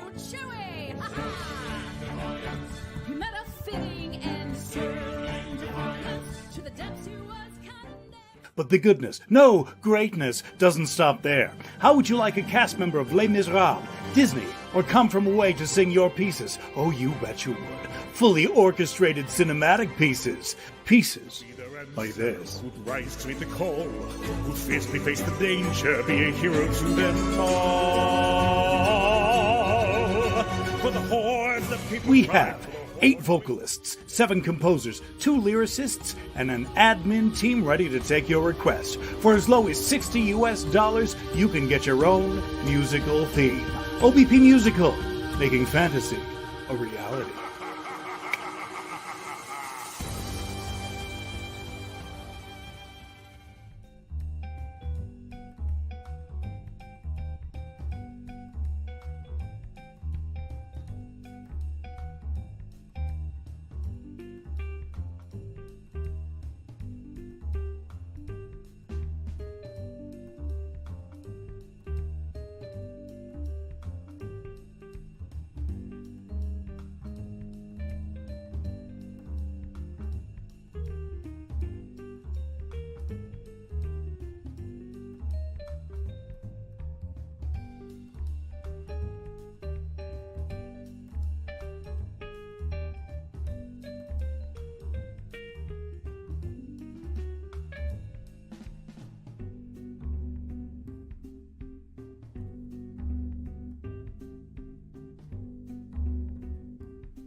Hello, everybody. Welcome back. Hello. Hello. All right. Let me just double check for end of day purposes. For those of you who are intellect casters, if the end of day comes or not.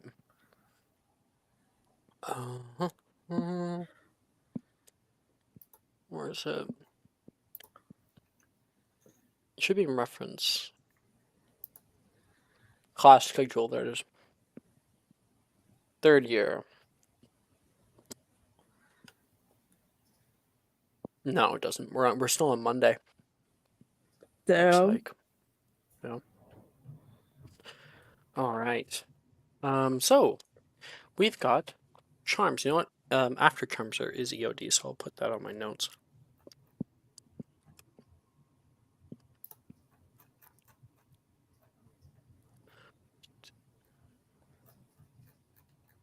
Cool. All right. I need to get my music back. Pull up Ravenclaw Common Room. Do it. It's quickly I hear become best common room. somewhat of a favorite of mine. Something like that. Cuckoo. Caw-caw. I just sent it to you guys in the music channel. Okay. So we find ourselves in Charms class with Professor Flitwick. He's currently going off about something.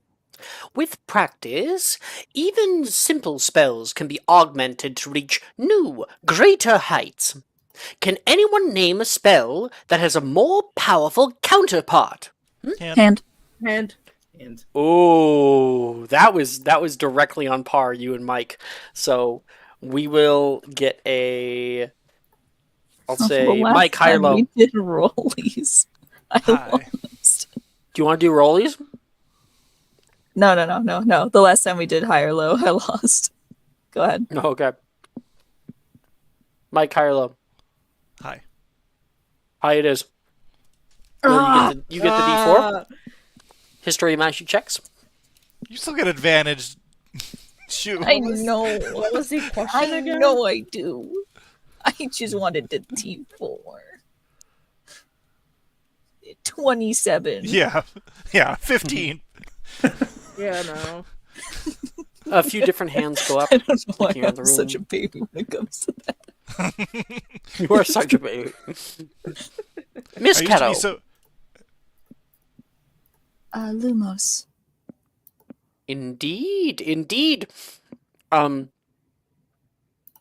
guys are in the same house, so I'm not gonna give. I would probably give Will the opportunity. For 1 extra point, Mr. Wickedweld, would you be able to name one more?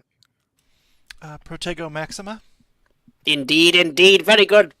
6 points to Ravenclaw. Bruh. House favoritism. Truly. Hey, Flitwick and I are besties. Mm-hmm. Now you are, compared to first year. It's nepotism.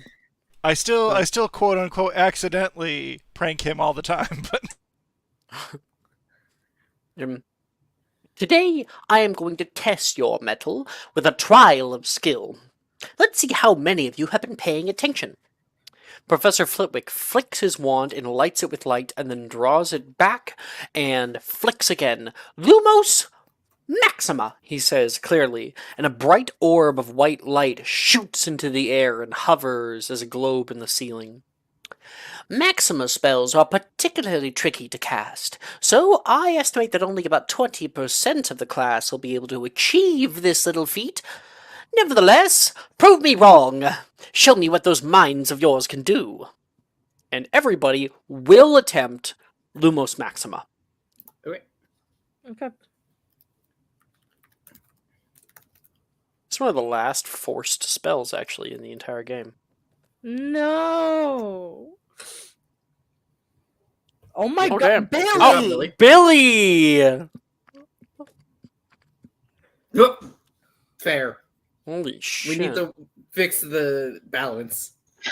I need some of your luck, Billy. Like, what the fuck? Okay, Zener. Zener can Every take. time. We need to fix the balance. Actually, sorry. I'm gonna give a subscriber to Shen. Oh, thank Aw. you. Sorry, Zener. But Okay. I'm gonna go down the way. I'll skip Shen for now. Meredith, what'd you get? 19. I'm gonna say success. 19. oh well. Okay. I think it's better though. Mm-hmm. Okay, Morgan. 14. Okay. Callista. 21. Okay. Zener. 10. You know that although you failed the spell, that is from where you were. Right? It's that not might actually help you. that far off. Billy. Yeah. a 26. Net 20. I have a little scene I want to do. I'll just do this. We can definitely return to that. Shen. An 11. 11. Okay. All right, we got everyone's initial things. Everyone will be doing 2 other charms of your choice, so keep that in mind, please. Just recall if you're going to be using the, I guess, yeah, it was fine right now because I told everyone what to roll. But if you're going to be using the the Avray, just you have to name your rolls. Okay. Cool. Billy, you had a thing. Yes. Billy is gonna stand up, looking very proud of himself, and be like, "I've read all about this one, Professor Lumos Maxima," and he's pointing his wand right into Phileas's face. Oh god! Whoa!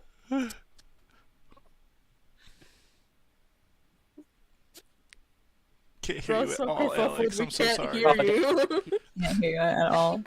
The wicked Nope. world. Can you turn it off or dim it a bit, please? You're gonna have to turn off your Chris. Sure. Professor Flitwick, see, goblin eyes are actually very sensitive to light. So it does blind him quite a bit. He can't see shit. You're able to pull it down. Whew. Oh boy. Oh, there we go. Very good. 5 points to Ravenclaw. Oh, so sorry, Professor. Okay. We'll go down the list here. It looks like Shen, you're rolling yours, so I'll throw over to you. I've rolled a nat 22 sonorous. Okay, and your one other? I'm gonna attempt at Lumos Maxima again. Okay. Okay, 13. That's exactly what you needed. That's exactly what you needed. I would have decreased your grade to an A, and then the natural 20 brings it up to an O. Yay! Yep. 5 points too. Very nice. Hufflepuff. Yes, 5 points. I gave it off the Hufflepuff. You guys do not have many house Yeah. points. And you attempt out Sonorous Quietus. You place your wand to your throat. Sonorous. And what do you say to test out how loud you become? Nolan, get over here! No one. Get over here. Your voice booms so loud that everyone's like inkwells are like rattling on the desk. Yeah, he's on the other side of the room too.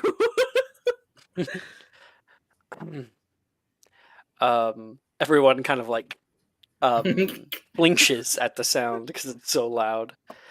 And Flitwick gives 5 points to Hufflepuff for your great sonorous. Woohoo! Okay, Shen's all done there. Who wants to go next? I can go next. Okay, go ahead. All right, we're gonna do Pulso, and Diminuendo.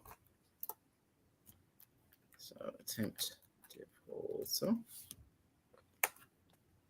I'm gonna inspo that.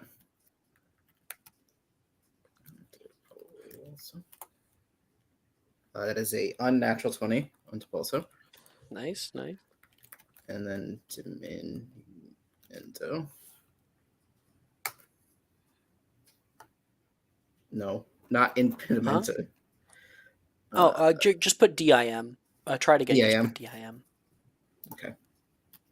Attempts DIM. I'm surprised that one was pretty close. I'm surprised it didn't let you. That one on that one. Oh. Okay. Take a sub. All right, then I will try again. I was gonna say, what else will attack Meredith this time? 23 on that one. Then. Okay, there you go. So it's 19, 20, and 23. So you were at an A, so I am increasing you to an E. Proper. Casting out Diminuendo, you are able to create things that are in front of you and make them shrink down to about 1/8 of their original size. There are some pots that you're able to play with to do this on. Little pottery. Pottery is specific because if you fuck up the spell, it might just shatter the pot, right? So if it gets smaller, you know for that you've done it safely. Yes, that is true. I would like Zener there to go into the website, go to your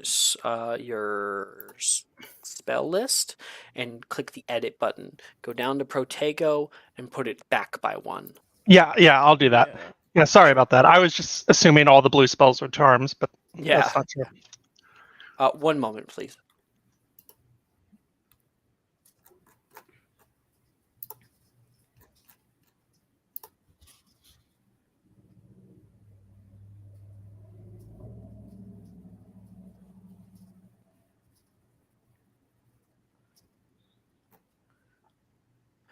Hello, I'm back.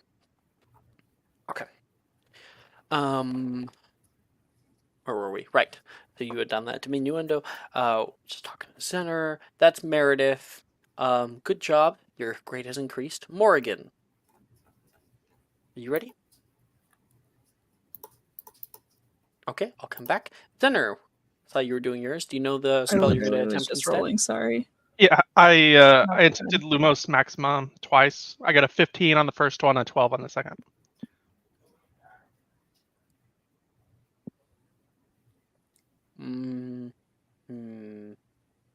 Your grade will decrease to an A. Okay. But you are able to get it. It's a difficult spell to get. By the end of the class, you feel confident in it. It becomes locked in. You feel like you're able to cast this whenever you need to. It creates a globe of light that you're actually able to move around the room. And if you put a little bit more oomph into it, maybe if you research it a bit, you can even change the brightness and the color of the light. Okay, yeah, Zener is excited. Okay, that's Zener. Who's next? I have mine now. Morgan. Okay. It was a 12 for Glacius and an 18 for Reducio. Locking those on. 12 for Great Glacius, 18. Yeah. So that's going to reduce your grade to an A overall. Should I? It's the end of day, right? Can I double check notes for Glacius? Class. Yep. You can take a D4 too from me. Oh, thank you. That's a 15. Fuck yeah. So you get to keep your E. Okay, thank you. You have E's and O's and almost everything. I think actually you are the closest. Yeah. You're getting E's and O's and everything. Only herbology is left. It's lower. Okay, Callista or Billy? I've got mine. All right, Will. I have a 17 for Glacius. And a 17 for Glizio. Glicio. I know. Yeah, there was I don't know if some of you might not be aware. Oh, we don't know. We did it. We did it in this game too. Yeah. Yep. Yeah. Fucking Glizio. And because of your natural 20, your grade instead increases to an O. Actually, I think you already had an O, so it stays an O. Glizio, the anti-Rizio. Or else your grade would have decreased. Don't want that for Billy Wiggenweld. I want to get that die. You're on track. Callista. All right. We're gonna go for Glacius and Lumos Maxima. So, 15 on the Glacius, and 12 on the Lumos. That would be a failure for Lumos. The 15 on Glacius is correct. You have like a bowl of water that you've augmented here. You keep attempting it with a little slash in the air. Slash What each is it, time. Lumos Maxima? Faith? Yeah. Yep. Then take a D4, because it's just one more. Oh, shit. Cool. Thank you. Plus, you get that per day, and Charms is the last day. And I have Last five period of the day. 5 D4s. So, Awesome. yippee. 5? Yeah. Max Nice. charisma. Yeah. All right. Brings it up to 15. Cool, yeah. You properly earn your increase to an E, firstly. And the Lumos Maxima, with Shen's bit of like guidance on it, because she did a pretty good job, I think, doing hers, she's able to help you to get that last little bit to understand Lumos Maxima, which is a more difficult spell. 3rd level spell slot there. It takes a lot out of you just to cast it. Glacius, you keep slashing your wand, and each time like the water builds up ice on the surface, and then there's one proper one that you do, Glacius, and all of it becomes solid ice. Yes. You're able to tip the bowl over, and you have like a semicircle of water, of ice. Another step accomplished toward the butterbeer slushy. Oh, fuck yeah. I want a butterbeer slushy. Are you kidding me? Oh, that sounds so good right now. Oh, I could. I probably could. Get about it. I know where they sell butterbeer. I could get some of the bottles, just like bottles of butterbeer, and I could like freeze it. Yeah, and like mash it up. That'd be cool. Okay. And with Callista's little grade there, that finishes up our Charms class. End of day comes. You guys have a nice little sleep for the night. And there wasn't anything yet at like after that was wanted, that was stated that people wanted to do, right? We're going to just continue on to divinations for now. Yeah, I only had something, but that I don't know if when or Yeah, we were going to do that like at the end. okay. Yeah. Like, Yeah. we'll No even problem. tack on like a little bit of time just for you. Zenner just makes sure that Santa thing isn't following him anymore. Oh, it absolutely is. Oh my When god. you wake up in the morning, it is on your nightstand. Ho ho ho! Fuck! I You scream. can smack that thing. I hit it. Boom, boom, boom. I go and pick it up, and I like put it on Logan's bed, like under his pillow, and then I put one of my books on top of his pillow, and then I run out of the room. Ho ho ho ho! What is the fuck? Logan's starting to wake up. Ho ho ho! Whoa! He picks up the pillow in the book and ho ho! Shit! He is going to cast Bombarda. Not on his fucking bed. Yeah, he collapses the one half of his bed unknowingly. Oh! The creature has been All right. slain. The next morning, I think I can hear Jordan calling for me. Might be an emergency. Jordan? What's...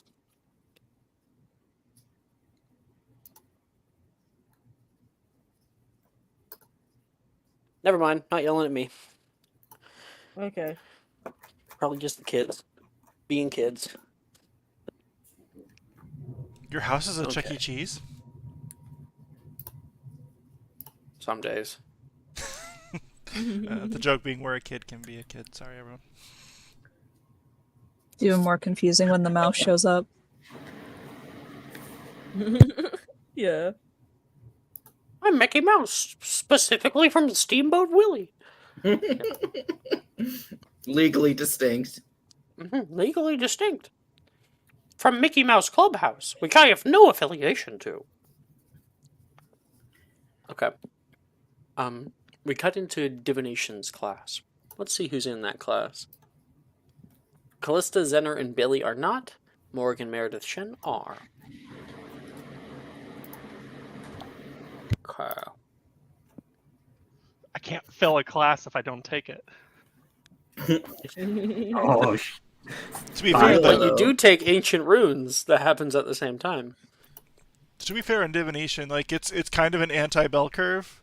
The better you do, or the worse you do. Feels like the better your grade is. So divinations can be the perfect class for you. Technically, Yeah.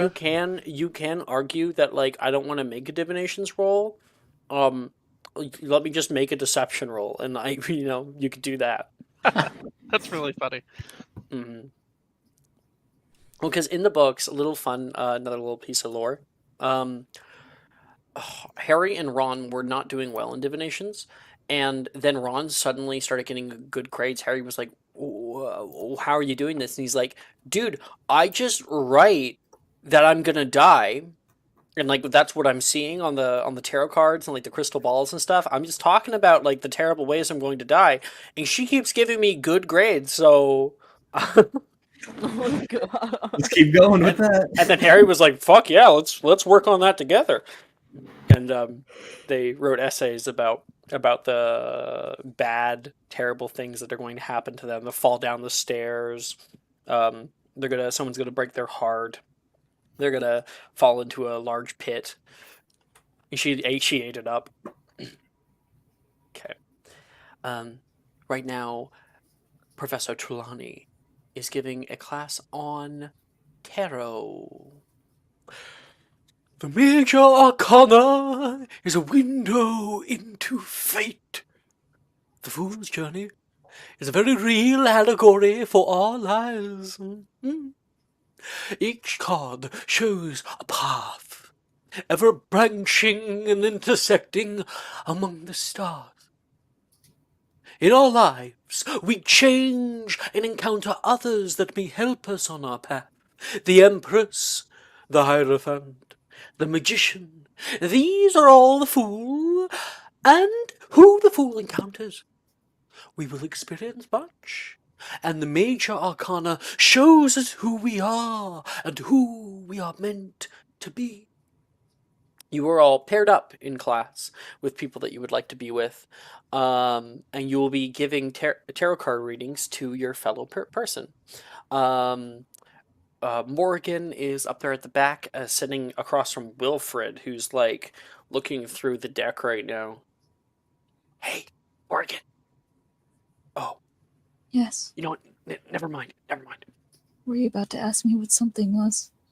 No, And then not specify? I was going to show you. This card has boobies. Oh my. A lot of them do, Wilfred.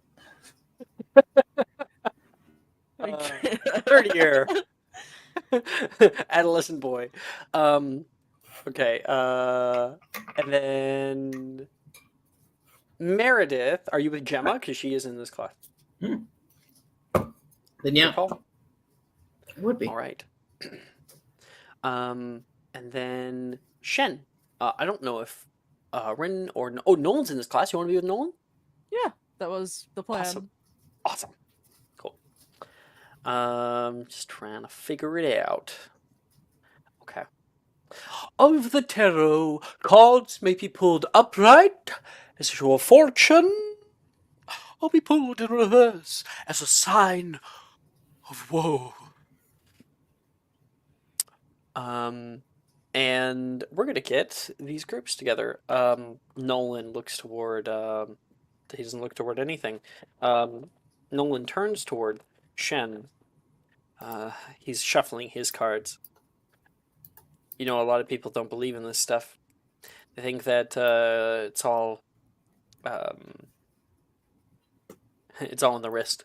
It's like shuffling the deck. Yeah, I'm still not too familiar with these cards. She's just kind of shuffling them, just eyeing at the cards before her and whatnot. Just be nice with me this time when you're reading. Should I go first or you? I can go. Hmm. I already have my own cards. At least I have a map. Fun, yeah, definitely. Meredith, Gemma is just finishing out placing around her deck. She holds her hands over top of it and kind of closes her eyes. She offers a deep breath. You have no idea what she's doing.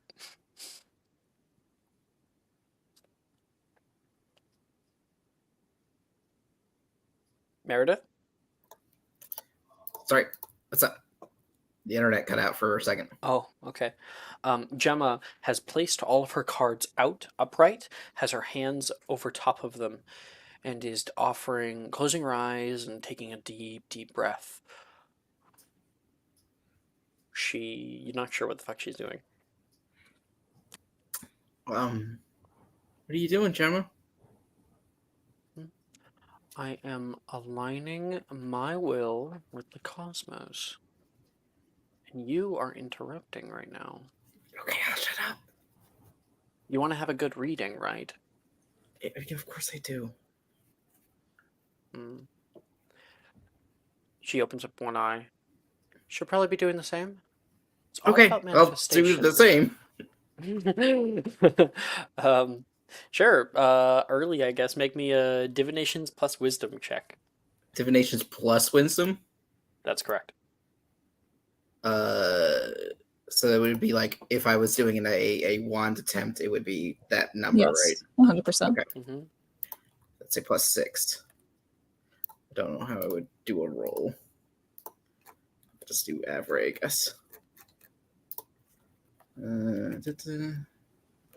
20. We do 3-card pulls, and personally, Raven, I only do Major Arcana because it's more dramatic. 22. Yeah, that's what I'm trying to do right now. Just trying to get pull out all the Major Arcana cards. Yeah, I've like separated my deck. It's kind of funny because like you look at it and like this is the amount of deck I do not use.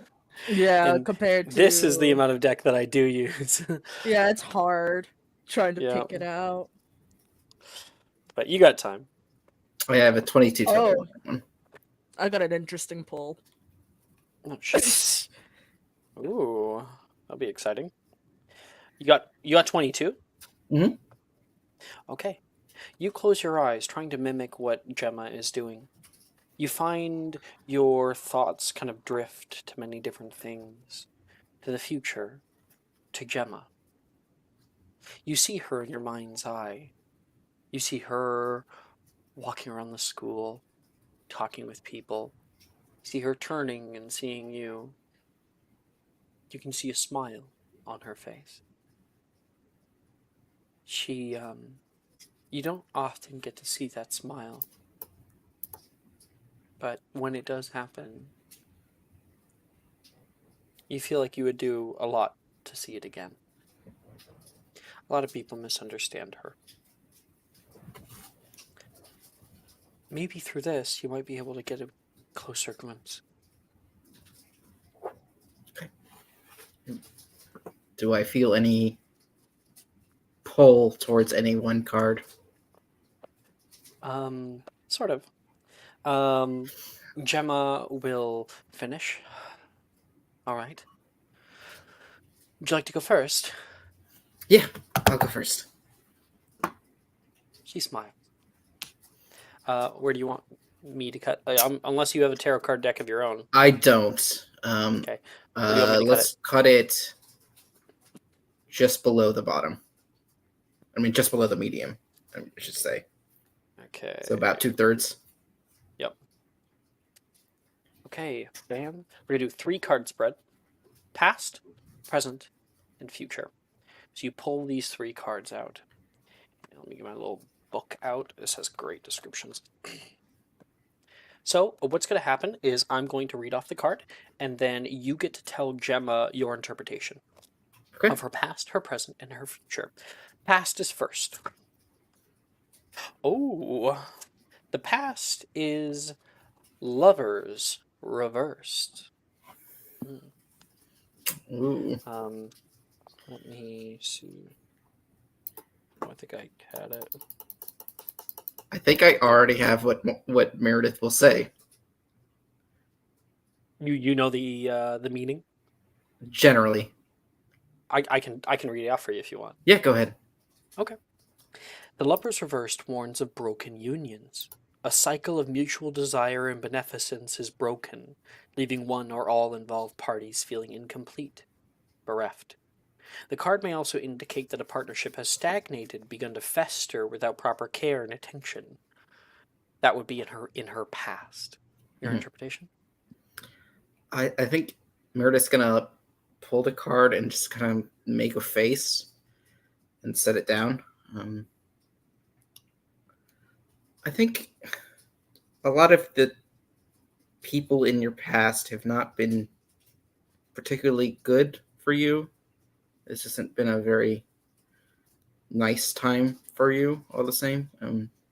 It's a lot of your relationships have sort of found wanting so far. And in your mind, you have a face that flashes. A red-haired boy. A little bit older. Somewhat resembles Gemma.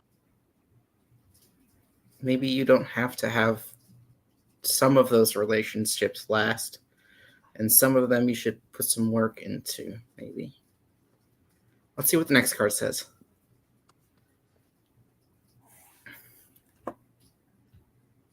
The next card is your present is Judgment reversed. Look at that. The 20th Arcana. Here it is. Looking back on your long journey, do you notice that you have taken on too much? You may have overcommitted to something in an attempt to meet goals or expectations, leaving you feeling overwhelmed, embittered. In this position, Judgment indicates a certain amount of unresolved enmity for the past, hidden away aspects of yourself out of embarrassment or regret. That is her present. Why do you think she is a bit of a bitch? I'm going to set that one down too. Okay, so yeah, definitely. You're... I don't want to be a little presumptuous. I mean, I did see your family situation. But... Excuse me? Nothing. I was just saying that it's... that the cards are saying that you're putting yourself into a position that you really shouldn't. You're trying to be someone that you're not, and I don't want that for you. Maybe try something new, I guess. Something new. I suppose it hasn't really been working out for me very well. Not lately. You can see Gemma's feeling a little bit off, a little uncomfortable. Perhaps rightly so. Your final card. As you are pulling the final card, you can hear Trelawney continuing her little thing. Of all the major arcana, there is many cards that are dark omens. The Hierophant, the Tower, and the greatest omen of darkness in the wizarding world is... Death. Meredith pulls Death reversed. Gemma looks down at it. She goes as white as a ghost. Her hand trembles. Let me read death for you. It's a little more important in the wizarding world. Death in reverse warns of ghosts in her future. She will lack proper closure. She will be unable to let go of the past. Dwelling on life as it was, you cannot proceed. You forget to live, and your end is close at hand.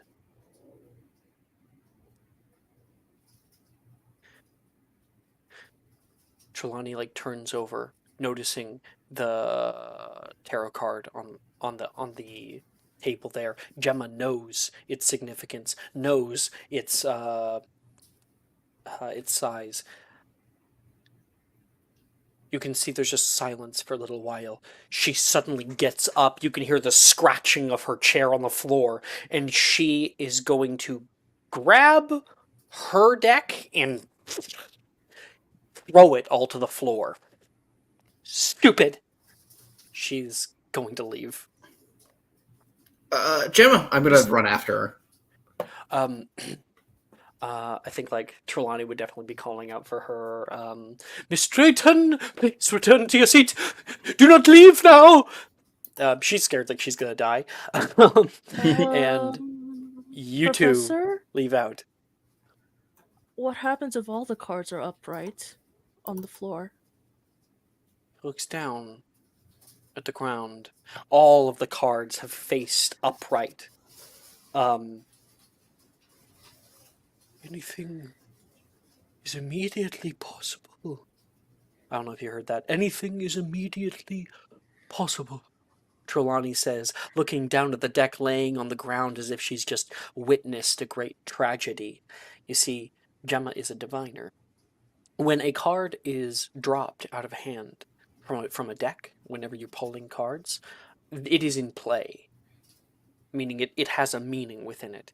If all of them are pulled, there is no fate here.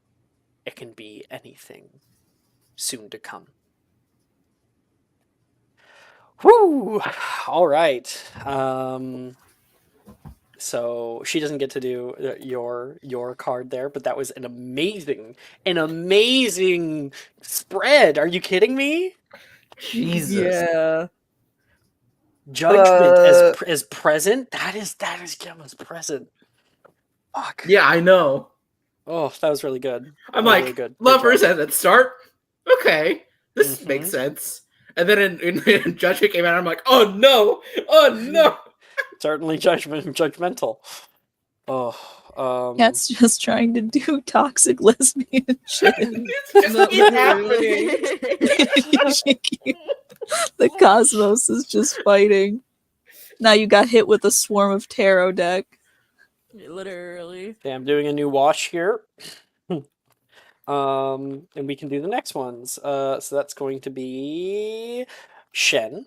Are you ready? Have you pulled Yeah. out the? Nice, Yes. cool. If you wanted to, you don't have to necessarily, but I like it. I think It's it's fun. fun. You want me to do a divinations check? Just to see. I will get Nolan to do one for you first. Okay. Right. I have an interesting spread, especially with the timeline, how it is now. Were we cutting it? Top. Okay, you got it. Bam. 1, 2, 3, and I just did a wash on this little deck, so. Nolan pulls out your cards. All right. Let's see, shall we? Please be nice to me this time. I beg you. Your past. He feels the little braille in the corner. His face goes white. Your past contains death. In reverse, even. You've found it difficult to let go from what's happened to you. This may even indicate that there has been those close to you that have died. or unions that have been broken through loss. I guess that's accurate. Your presence is, yeah, I would say so. The devil, upright. Don't worry though, the devil card's actually pretty nice. 1 second. Are you calling me a devil, Mr. Anderson? Only on days that end in day. The devil that card from is Mike. actually pretty negative, but Upright? Not in this one. It says, the devil is the avatar of compulsion and desire. Though we are inclined to temper our indulgent impulses, it is sometimes healthy to sometimes healthy to seek an outlet for them. You might take the next opportunity to yield to your passions. It could be just what you need. However, the devil also warns you not to lose yourself in your passions, or they will become your vices. I think that you're at a stage in your life right now where you're allowing yourself to feel, to enjoy things, to be bright. And I think that's a healthy thing to do. You're reading me like a book, Nolan.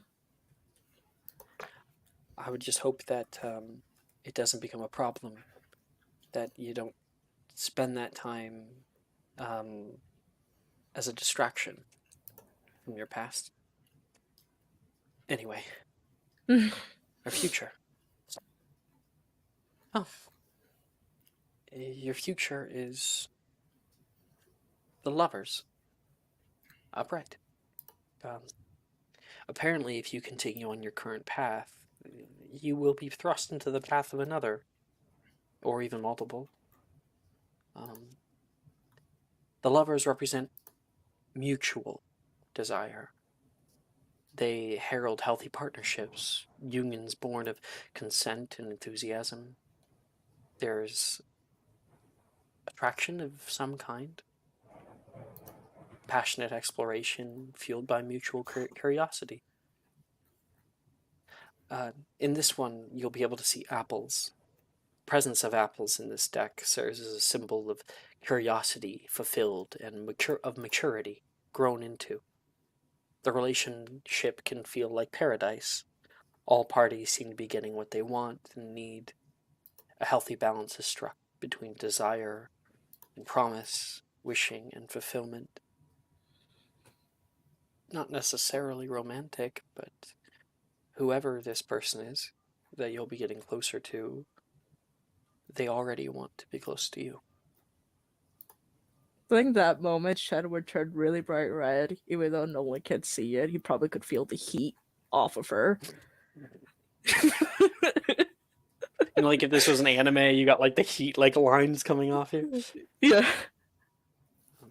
I would hope so too. Anyway, your cards. Okay. All right. I'll right in the middle. That's what my gut tells me. Okay.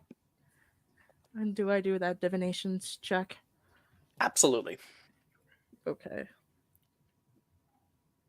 Oh. 9. But that's just for the grade. Yeah. But you had an E, so we'll just go down to an A, that's all. You're still passing. Okay. This card represents your past. The sun. Oh.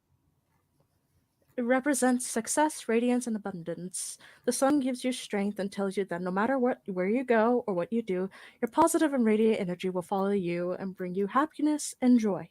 People are drawn to you because you can always see the bright side and bring such warmth into other people's lives. This beautiful warm energy is what will get you through the tough times and help you succeed. You're also in a position where you can share your highest qualities and achievements with others.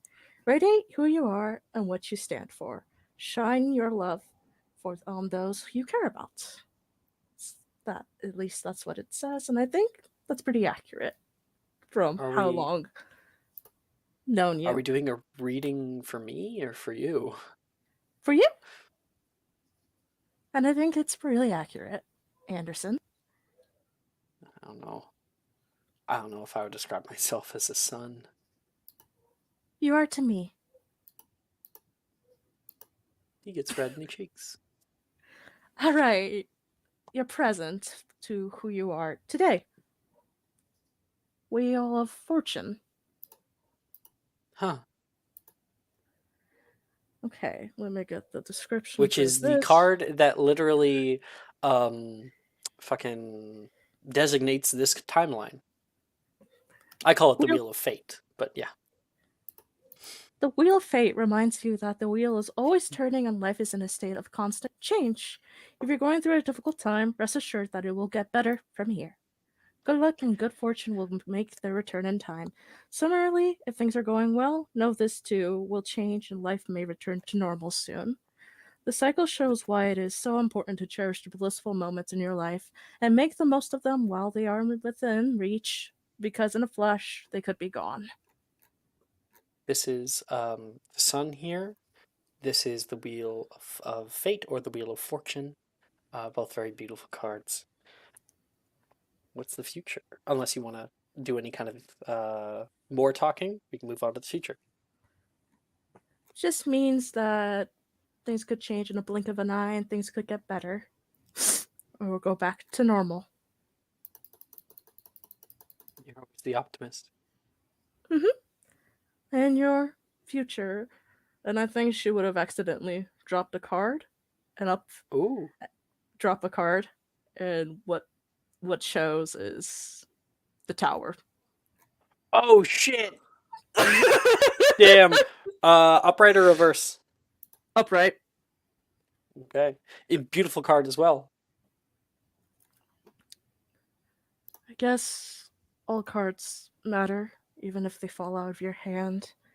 I got the tower for your future. I'm gonna get that description. Tower, as stated previously, is an ill omen of woe. When the tower card appears in a tarot reading, expect the unexpected. Massive change, upheaval, destruction, and chaos. Blah blah blah. Could be a death of a loved one, health problems, natural disaster, job loss, or any event that shakes you to your core, affecting you spiritually, mentally, and physically. There's no escaping it. Change is here to tear things up, create chaos, and destroy everything in its path. It just means if you could death of a loved one. Well, it's still change, but if you continue on, then you might just. Either way, fate is not absolute. Yeah. I have somebody to type up a letter to later. Do you need Do you need any company for that, so you're not alone? He thinks for a little while. If that company was you, I would accept it. Then that company is provided. And she goes out and reach over her hand over towards no one's hand. He feels your hands gripping on there, and you can feel him kind of grab on too. Interesting deck, huh? Mm-hmm.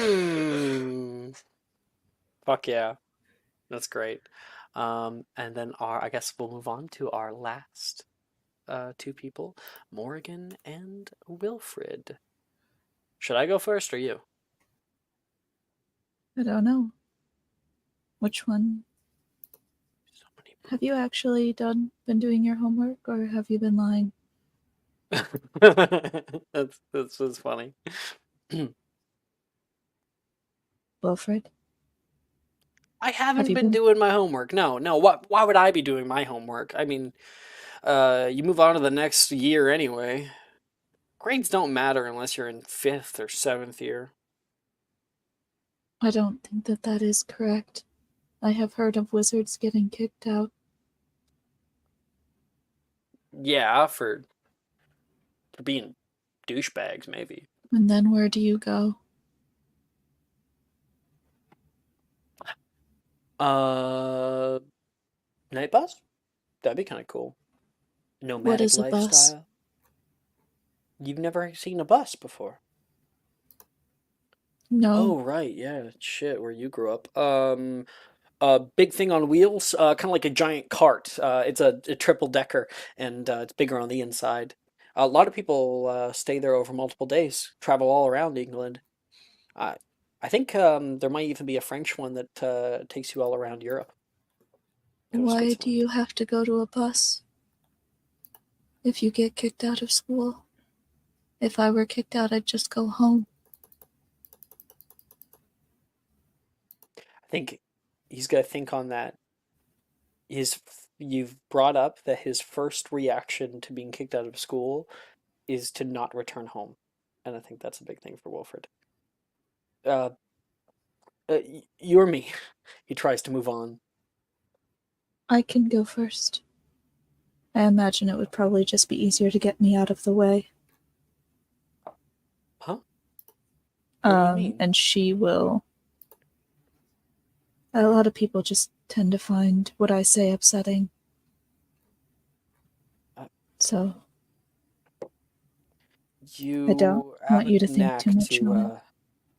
reveal people's most hidden traits. So I think anybody might feel a little off put by it at times. Doesn't mean I don't like you. You You're like still my me. friend. Yeah. I think why would I have gone to the monster party if not for this? Of course I like That you. is true. I like you as well, Wilfred. And she will take her cards that are noticeably blank. There is no depiction on them. There is just braille. I'm not a huge fan of the Rider-Waite-Smith deck, but this will have to do. And she will shuffle. Okay, let me do. Oh no, you got yours, but I'll wash for Wilfred. Mm-hmm. Ah, dropped a card. Caught it. All right. First, the Emperor reversed. Let me look at my book of secrets and mysteries. Daddy issues. If the Emperor is reversed, you may be in conflict with the established order, perhaps at your job or with your family, religion, or ethnic group. This card can represent a person who's overbearing, chauvinistic, or self-righteous. Or conversely, one who's cowardly, indecisive, or lacks confidence. Sometimes it shows a loss of power or status, and subsequent feelings of weakness or vulnerability.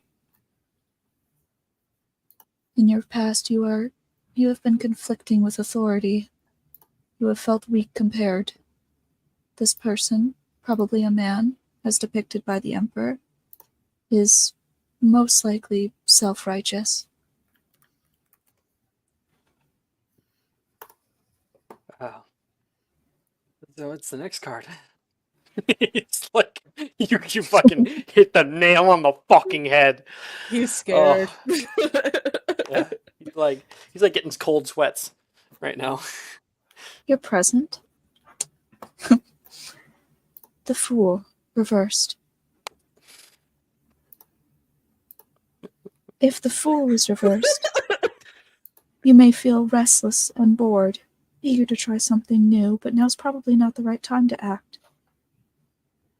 I'd like to think of this card as the Don't Quit Your Day Job card. That's not to say that what you want is wrong-headed, but you need to consider the pros and cons carefully before you walk off that cliff. Now's not the time for recklessness. Do your You homework. need to think. You need to think carefully. Is this just like a ploy? Are you pulling cards specifically just to get me to do my homework? I wish. If only that were an ability that I would have. How wonderful would it be to get you to do your homework for every single class if I were to just scare you into it? If you take care and you continue on the path where you are careful, then your future, the lovers, upright. I'm gonna pull that up. Where are you? Oh, there it is. This is a card of cooperation, of working together with others to accomplish a joint purpose. When it appears upright, it signifies an attraction and partnership of some kind, not only of the romantic variety. It can also suggest you're uniting disparate parts of yourself. The lovers represents a period of harmony in personal or professional matters. Sometimes it indicates you need to make a choice between two things you value, but you'll make the right decision. So, holistically, where you are now, you are on the edge of a cliff. You want to jump off, you want to be reckless, but you shouldn't. Take time, evaluate your pros and cons. But, in the future, you will come to the right decision. He's quiet for a little while. There's silence, and the two of you sit in that silence.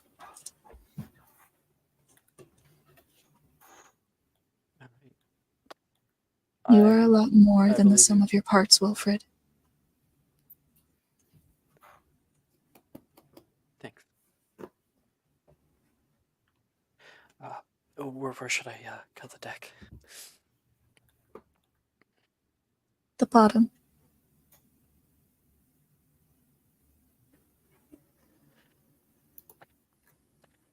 You can see him like wipe away a bit of a tear. Your past is fortitude, upright.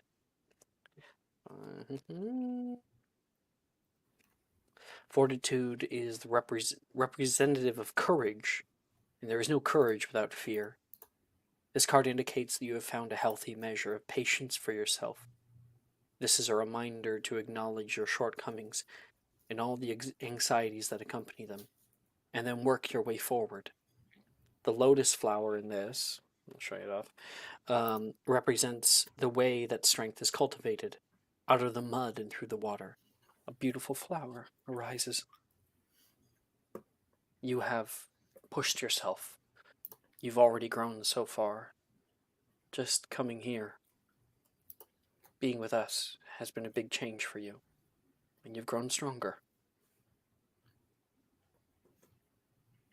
You must have been really afraid. You never showed it.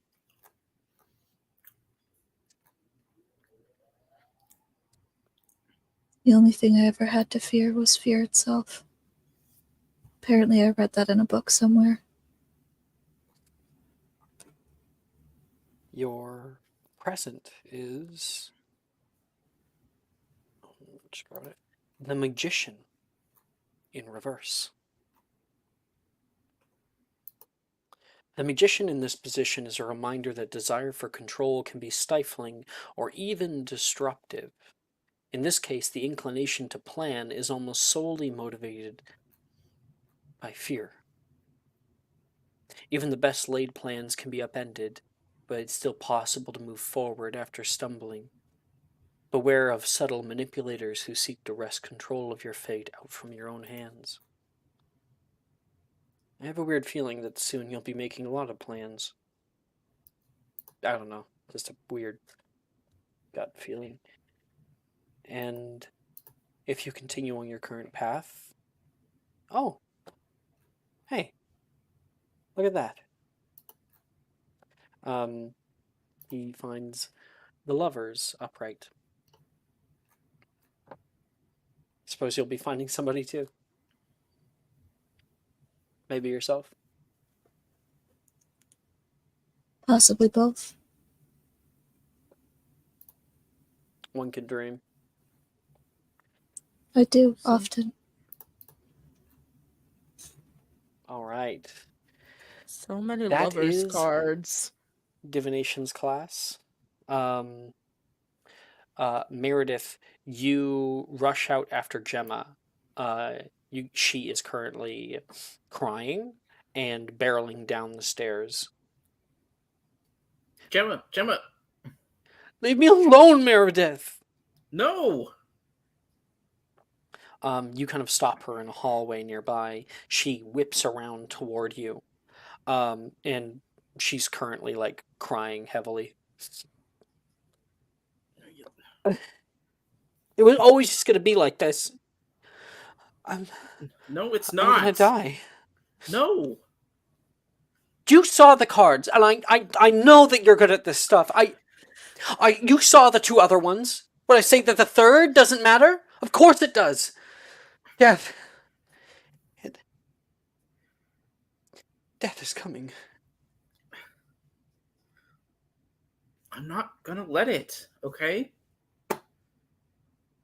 It's a possible future. It's not the future. If I continue on my current path, you saw my past and present. How am I supposed to Don't turn be on away the from same that? path. Change somehow. Let me help you.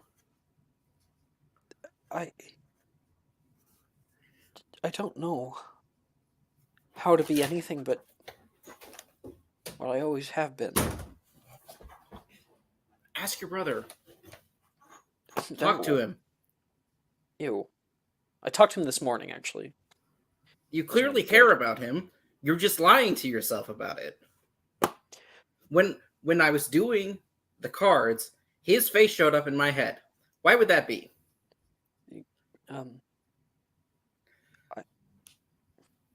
This morning, he approached me at breakfast. I rebuffed him. I told him I didn't. Then let's want go to find see him. No, not after Yes. You said it yourself. If you don't change, you'll die. that. She thinks like maybe I would rather die.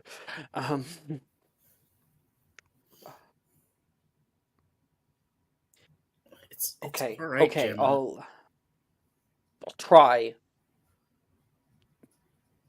Here, Fuck. This This sucks.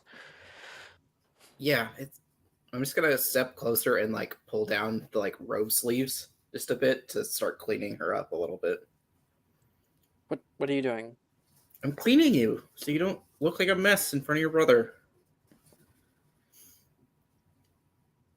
And end that scene there. All right. Ancient runes. Callista, Zener, Billy. We focus down upon Ancient Runes class, where everybody is writing runes in air with their wands, writing it out with ink on pieces of paper. You can see little bursts of flame or runes that glow bright blue before little spell effects go off.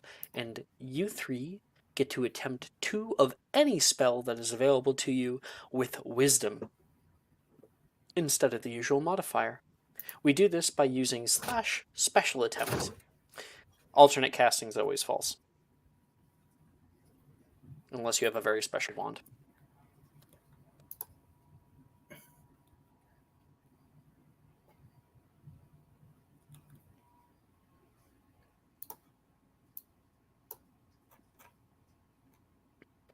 Is Div opposite Ancient Runes this year? It is. So divination spells are not available. Yep. Also deleting my free period.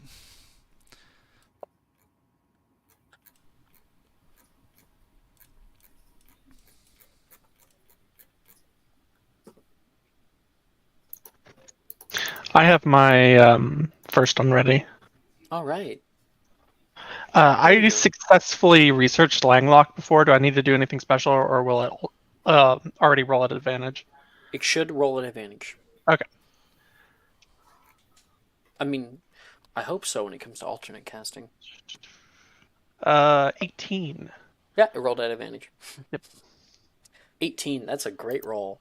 And that's going to be helping you to get a higher grade in Ancient Runes class. Zener, you were at a D with an 18. I'm going to pull you up. You are now at a P, which is significantly better. Well, I'm about to try a transfiguration spell for my second one, so it's probably going to go back down, but that's okay. Probably not. You have to roll pretty bad.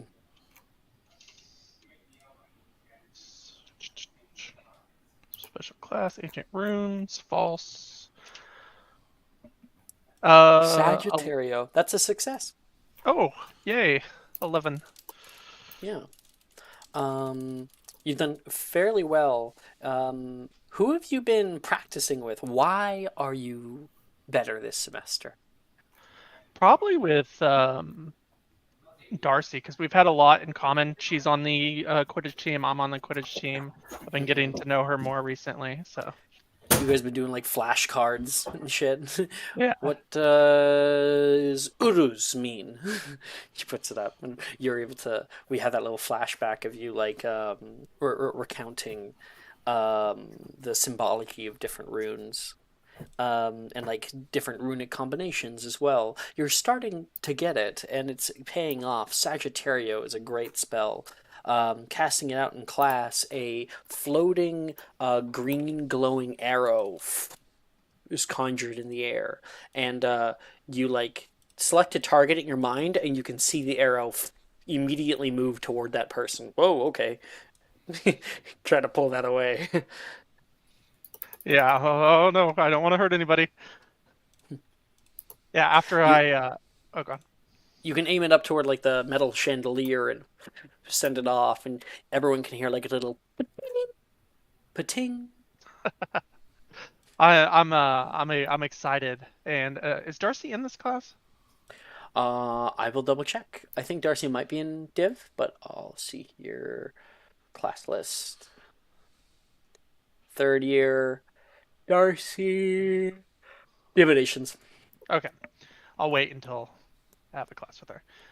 Yep. You were helping Darcy in Divinations, and she was helping you with Ancient Runes. Zinner's happy. He's not going to get expelled and have to live on a magical bus. Mm-hmm. Okay. That's Zener. Good job there. Callista, what about you? Are you ready? Yeah, sure. Let's try and lock in Sagittario. 27. I think that's one. Okay. And then second one, we'll try Reparaforge.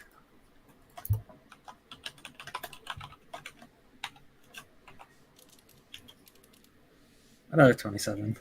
Damn! Well, Costa, you already have an O. That's amazing. So Like Reparaforge and Sagittario, eh? Mm-hmm. Reparaforge is an insanely useful spell. You need it in order to reverse transfiguration effects. There are some transfiguration effects which like linger. Even you can't just like get rid of with reducing concentration. You actually have to use Reparaforge, such as Serpent Sortia needs to be Reparaforged. Billy, you're working on Depulso. Yep. 13 and a 26. So I re-rolled my roll with lucky. Oh, okay. Nice. Because I need good grades. So I'm like, gotta use all my resources for grades now. 26, and you got one more. Yep. Let's see. I think I'm gonna go with Langilak. Langlock. Oh, yeah.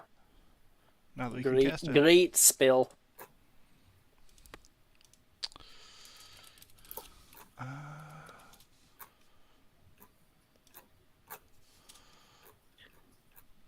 I'm going to double check my notes. Yeah, I would.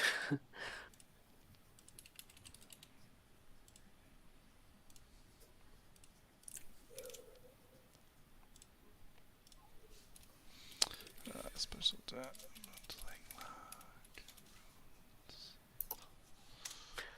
Kat, did you say you pulled up a random tarot puller and got the same exact? I got the same exact. I got Lovers, I got Judgment, I got Death. No way. Yes. That's amazing. Mike, I fucking hate you so much. Natural 20! How many is that in 2 Billy. weeks? Like 8? So many. Tons of 56 rerolls. house points. I feel like I've had maybe like a dozen rerolls though. Yeah, literally, what the fuck? Well, your character's all about luck, and you're also an intellect caster. When it comes to spell casting, you're even better. Like, it's just something that Mike excels in, is being lucky. The luck of the Irish. I'll tell you, I had a character I made that was supposed to be like, have lucky, be a Hufflepuff, be a div, for like literally every reroll bonus, and then his rolls were mid at best. He was basically the Zener of Sunday afternoon, if you recall that one. The Zener of Sunday. Sorry, Zener. Zener. You know, all these Rip bad Zener. rolls. All these bad rolls right now are gonna pay off when Zinner becomes, you know, like super good in the later years. Mm-hmm. Oh yeah. Karma's gonna be a biatch. Okay.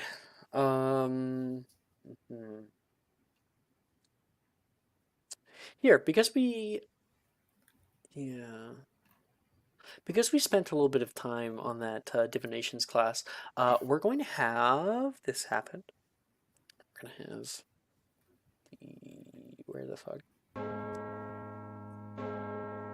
Your class ends, and it is coming toward the end of day for all of you guys. People filter out. Professor Babbling reminds everybody of runic homework that you need to be getting done, and I'm going to give just you three a little, 15-minute sort of period here to round off the session. My head is swimming with runes. Oh yeah, I think I'm finally starting to understand it. Getting there. Oh, good shot. I mean, that thing fire right off the chandelier. I mean, you did yeah. that on purpose. You know, I was looking at Logan at first, but then I was like, maybe I shouldn't. You used the Logan as your inspiration. Yeah, maybe I should start using people I don't like as inspiration.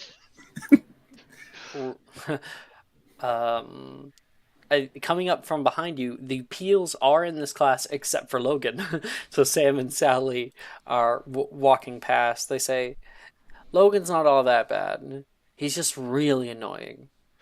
You don't have to room with him. Actually, we do. Oh yeah. Sally says we shared true. back before we moved into our newer house, we all shared one room for the better part of like 6 years. So, are you guys like fraternal triplets? Indeed. Huh. Logan's the youngest out of all of us. And I am the oldest, Sally says. No, you're not. Yes, I am. I'm the oldest. I came out first. Mom said I came out first.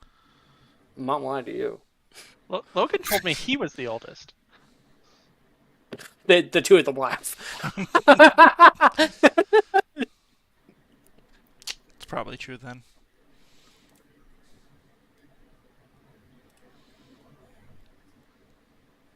So, Will, have you been working on any new treats? Well, I figured, I've got all of these ingredients that would be perfect for trying to make the world's first flight potion. Or at least like a hover potion that I can improve in the future. I'm not sure how it'll turn out yet. If you want me to be your test subject, I don't mind volunteering. You long sure as about that, Tanner? You know, I think Will knows what he's doing. Will Mm, to excel at I everything he does. I think Will believes he knows what he's doing. Callista, my potions have never done anything they weren't supposed to. And actually, Zenner, now that you mention it, I do have my first experimental batch. Would you like to give it a try? Is your hand still giant, by the way? No, No, it's been no, a day. it's gone down. Okay. Sure, but let's go in a room. Let's not do this outside or anything. I don't want to fly off to London. Turn into a balloon and fly off. Yeah. That's fair. Arnesia's walking past. She like kind of double takes this. Do you still have more of those? That funny fudge. Yeah, of course. You sell it? Oh yeah. He has a logo and everything. He's practically on-campus business. How much can I get for 3 galleons? Well, we've got our oh fuck, what I call it? Our giggle gifts. Mm, It's a pack of no, 4. I need something more malevolent for a friend of mine. Oh Ooh. no. Is this Well, about the Delilah thing again? Hello, Callista. Oh, no. You fucked her up last time.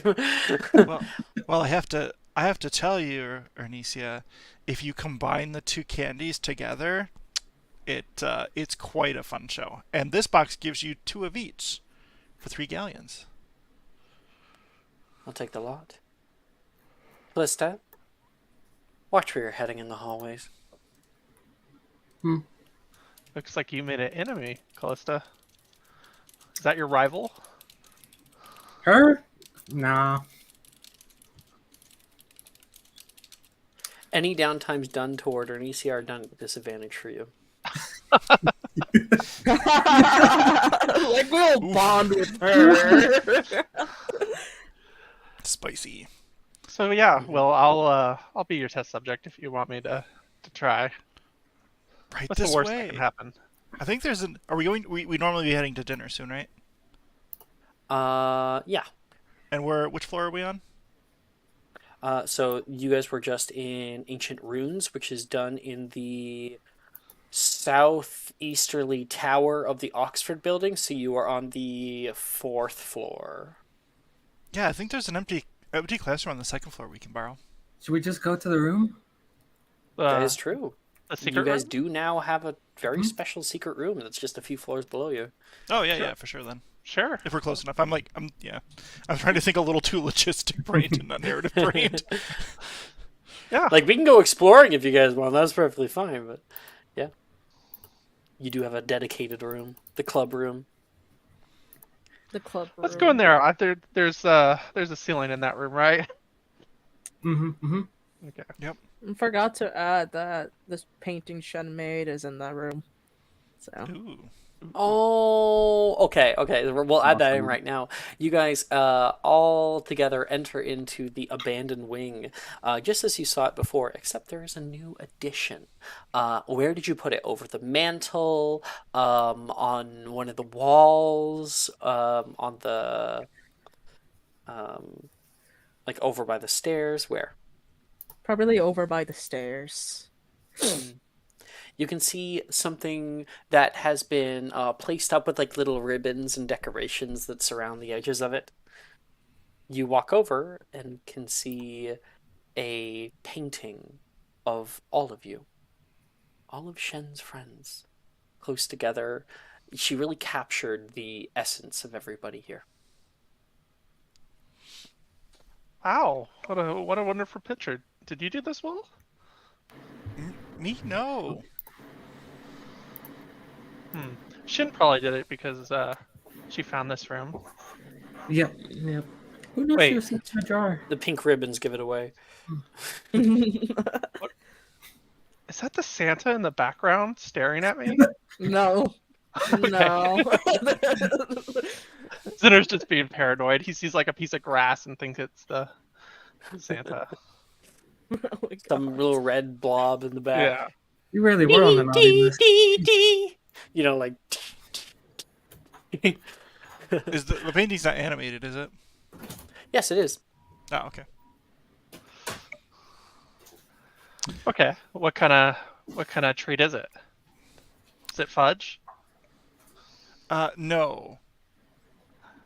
We got to have a good mix before we go back into, the standard candy realm. Just had chocolate. I'm trying to think.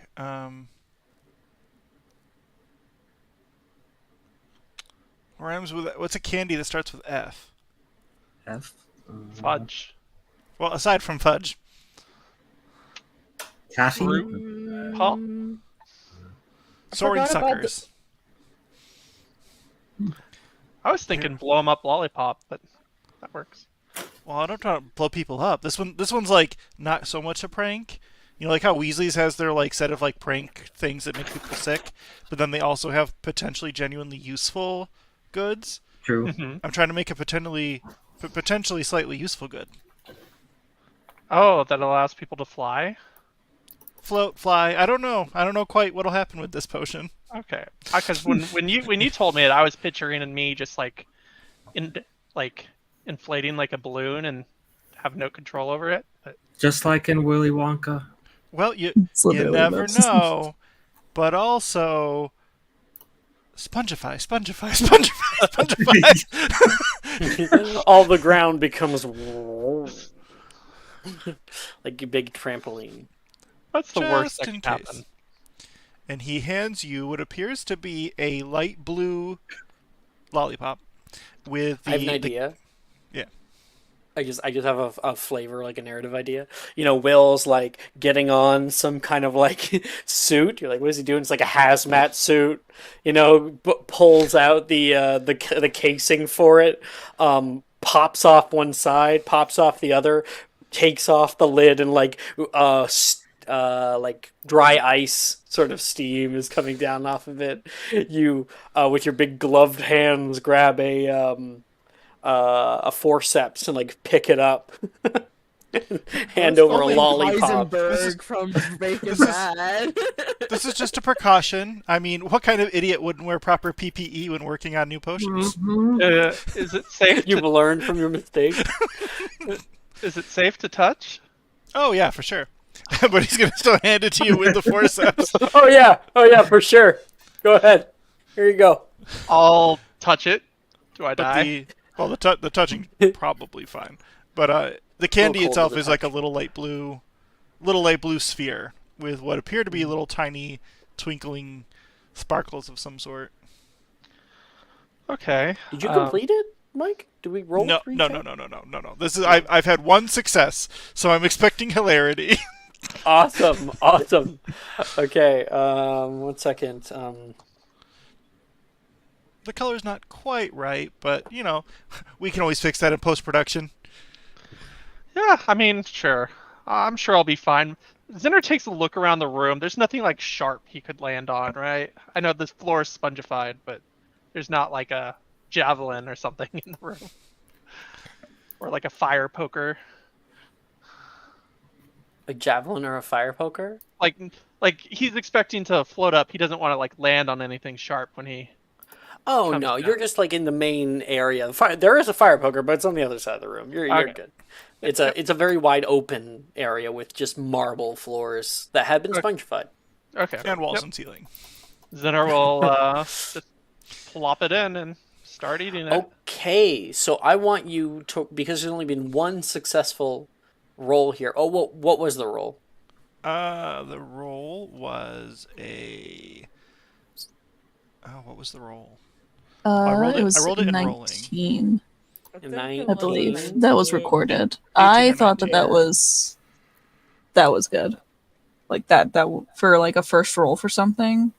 Yeah. Now you could decide, but 18. Well, 18? min 6 for 19, yeah. Min 6, yeah. Yep, 19. Please roll me 3d100. Oh, this is fine. 3 side effects. This is gonna be so Would funny. it succeed on that roll? Would it be Am I like rolling it or 5? is Will? You're rolling it. Okay, 3D100. One assumes it's affecting you. 11, 27, and 45. Okay.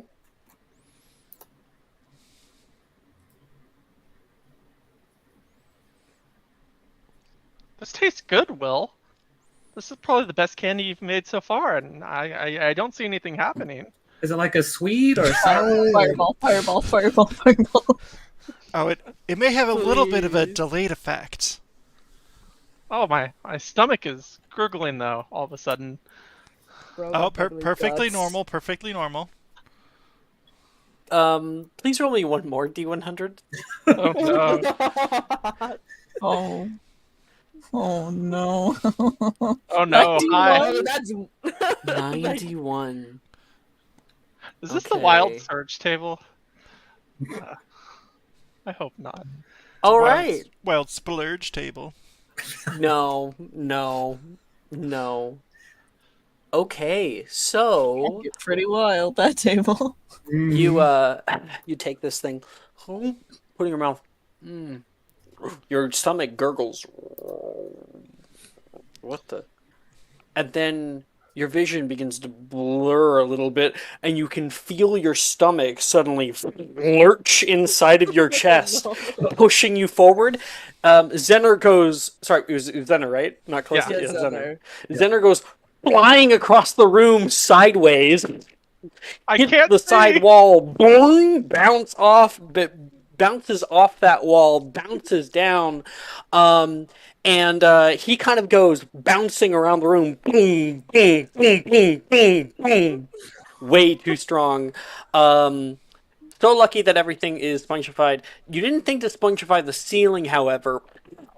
Ow! Ow! And when you land, the one that you rolled, the 45, was curse. The curse that you have gained is that your intelligence and strength scores swap. Oh no. That's not good. Oh, good. That is This not is good. this is permanent until you receive medical attention. Oh my Zener's intelligence becomes 9 and his strength becomes 16, so he just becomes He gets up and he's like, "What in the world?" We get kind of like Captain America coming out of the fucking like thing, you know. He's suddenly a bit taller. You've got like very defined arms. His robe is kind of tight on him. Have you been working out, Xander? Makes you Superman. bro just hit puberty. my You feel like you have a concussion because you're like, my head hurts and I can't think clearly and I couldn't see for a bit. I Okay, feel like so no side effects. no side What do you mean? effects. No side effects? I think this should just be a permanent thing if Dylan wants that. No, I think I don't feel so good. Why are my arms Right. so massive? So That's Will, just you fine can now. Not a bad you change. can write down the side effects that you still need to fix are int/strength curse, uncontrollable like bouncing, and blurred vision. Zener goes to My medical. strength. Is that possible? Hmm? Is it possible for Zener to go to medical? Immediately? Yeah. You sure you don't want to be like fucking buff for a little while, you know? Zener, It's your call. yeah, Zener doesn't feel good. You know what's Alright. kind of funny though? If we get rid of the uncontrolled bouncing and the blurred vision, then all we get is the perfect transfiguration tool. People are taking it that are very smart before Transfiguration class, and then like If someone is you can make like an antidote. transfig caster, they just feel no difference. Oh yeah. Yeah. What does this do? No effect.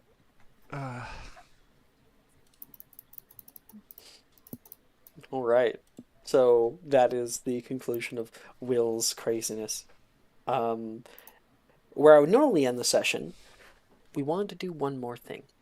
We planned it right for the end after 4 hours so that we could give the time over toward Morgan to see through what happened at the end of Slug Club.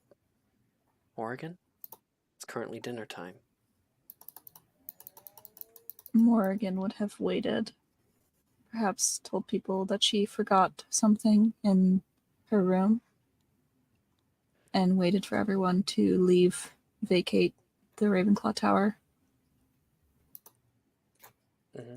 She's still not entirely sure what happens when she uses the orb, if people in close proximity would be able to see or not, but she's not entirely comfortable with the idea of anyone else possibly seeing this vision, at least based on what the very few clues Slughorn gave her of what happened.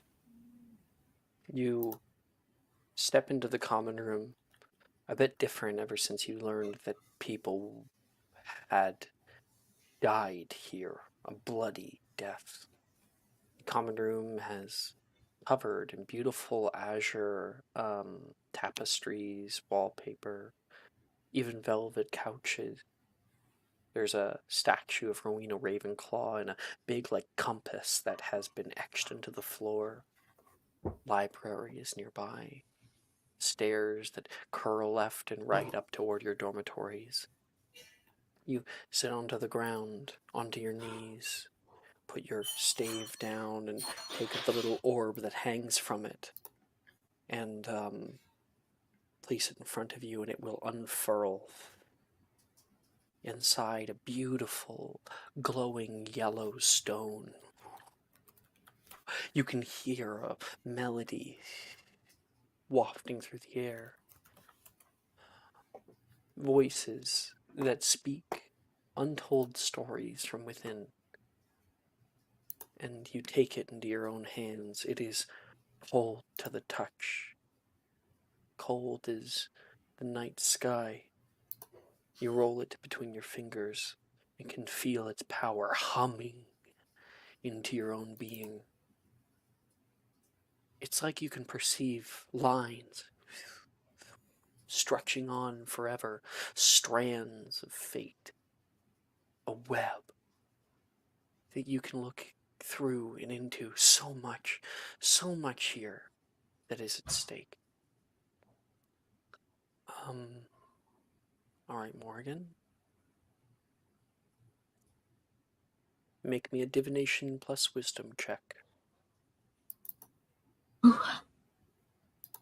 With what I imagine is at least a plus 10 divination already.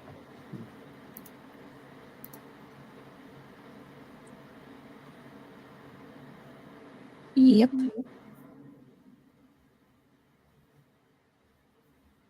Do I have inspo? Roll with advantage. It's the last one. So. Oh, thank you. That's a 25.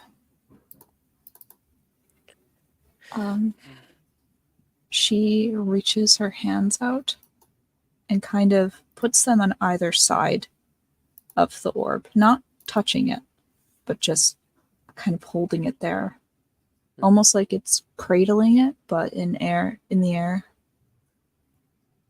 You can see it, oddly, like a bright yellow light in your vision, even past the blindfold that you have on. Everything else is dark, except for that. As you gaze toward it, you are pulled into a sea of stars, of time, of space, of history. And you can see afar off one of those strands. You see it snap two strands that are like twisted around one another. Another one that is knotted up in it. It snaps and then reforms, snaps and reforms. You reach out toward it, touch it with a single finger, and the scene around you morphs. You suddenly find yourself back in the Ravenclaw common room, where you just were. You can see now. You can see everything around you.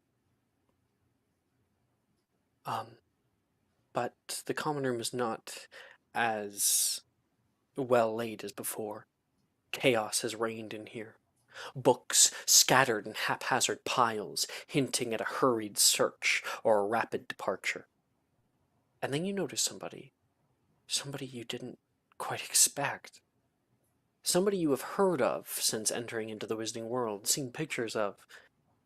Harry Potter stands determinedly next to a screaming man and woman. You can see two people bound tightly with ropes, his wand toward them and a red crackling bit of lightning that is hitting them. The screams taper off into heavy panting. As the spell's effects wear off. There's another person here. What the fuck? You see McGonagall is standing here as well. Let me turn off my crisp so I can get all this. Get all of it. Her face, a picture of grim resolve, addresses Mr. Potter. Harry, if you know who is truly on his way, we have to make every moment count. I will inform the faculty, and when he comes, we will be ready. Hurry now! Hurry! She swiftly grabs his hand. They exit the room, Harry following close behind, their footsteps echoing urgency. The silence left in their wake is broken by the two people in front of you. You see the faces for the second time of Amicus and Alecto Caro. This is all your fault, Amicus! Her eyes flash with anger and fear. They're tied up, of course. Amicus, the man of the two, glances around nervously. We cannot stay here. Should the Dark Lord come and see us in this state? His voice trails off, laden with dread. Suddenly, a voice from behind you, cold and mocking, cuts through the tension. A young man with dark brown hair and the unmistakable green and silver trim of Slytherin House steps from a hidden passage. His wand is held nonchalantly by his side, yet his grip betrays his underlying tension. Why, Professor? I thought only the weak feared pain. The woman's eyes widen at the sight of Darius. Darius! Good! Actually, sorry, it wouldn't be the woman, it would be, Amicus. Darius! Good! Untie us! We cannot allow them to start a war! His command is desperate, seeking any advantage in this unexpected turn. Darius? You stare out toward the face of Darius Dilderow. Young, maybe 16 years of age. He advances slowly, his step measured, his eyes locked onto the bound pair. The room holds its breath as he contemplates his next move. His gaze is conflicted, fear mingling with a deeper, darker emotion. Amicus, attempting to gain some semblance of control, taunts. Ah, right. Of course. I suppose a little worm like you would stand up to us in such a state. His words are dripping with disdain. Darius's response is calm but laced with venom. A little worm like me? No. No, I am a snake!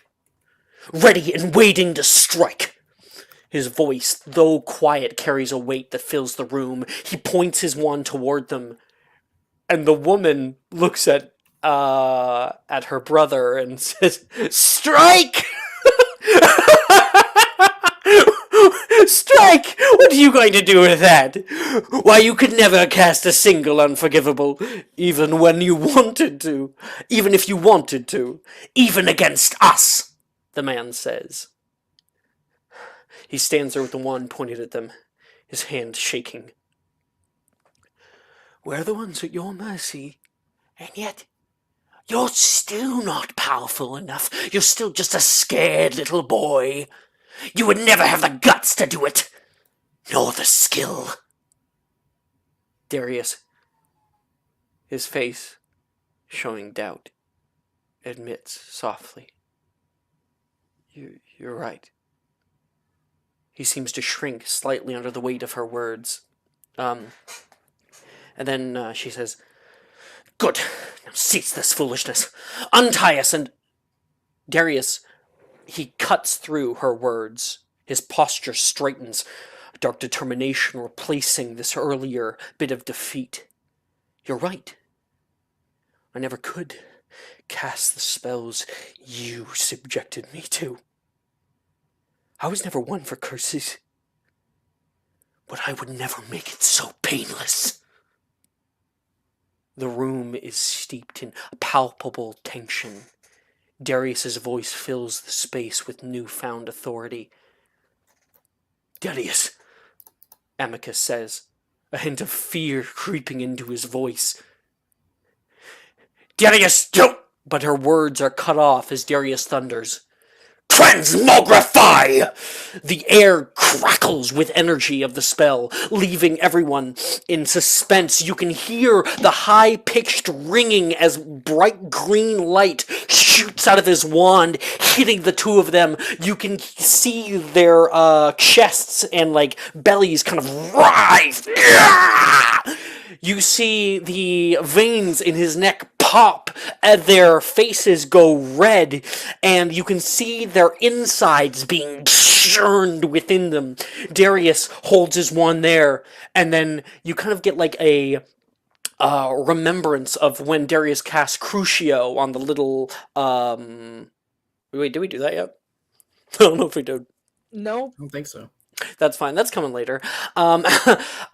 He holds the wand there, just fire fucking in his eyes, and he pushes harder. You can see him twist his wand, and just as the screams are getting so loud and you can't block them out, there is a sickening pop.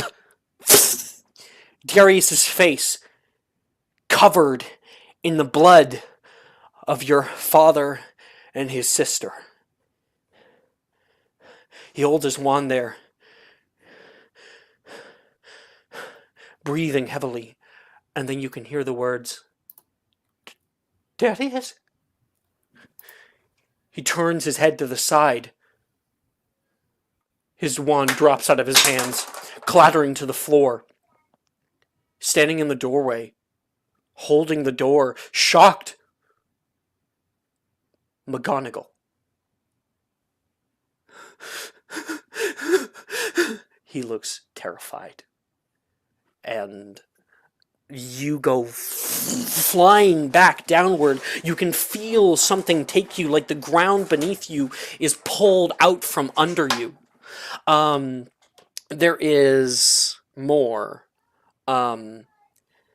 You can see flashes of visions, terrible waves breaking through rock. You can see crumbling bits of stones falling to the ground, and there is a white flash, the piercing shriek, a pang of pain in your head. Your vision is interrupted by a new one.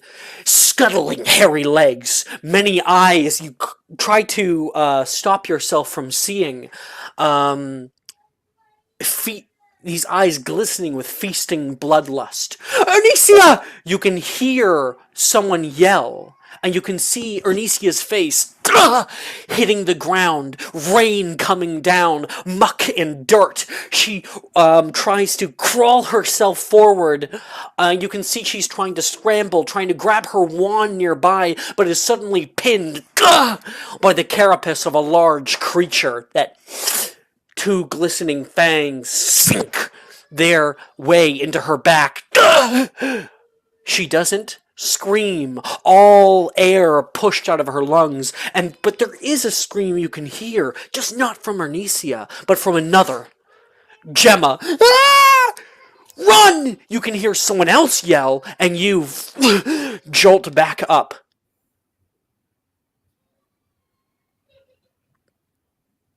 And that is where we will end tonight's episode.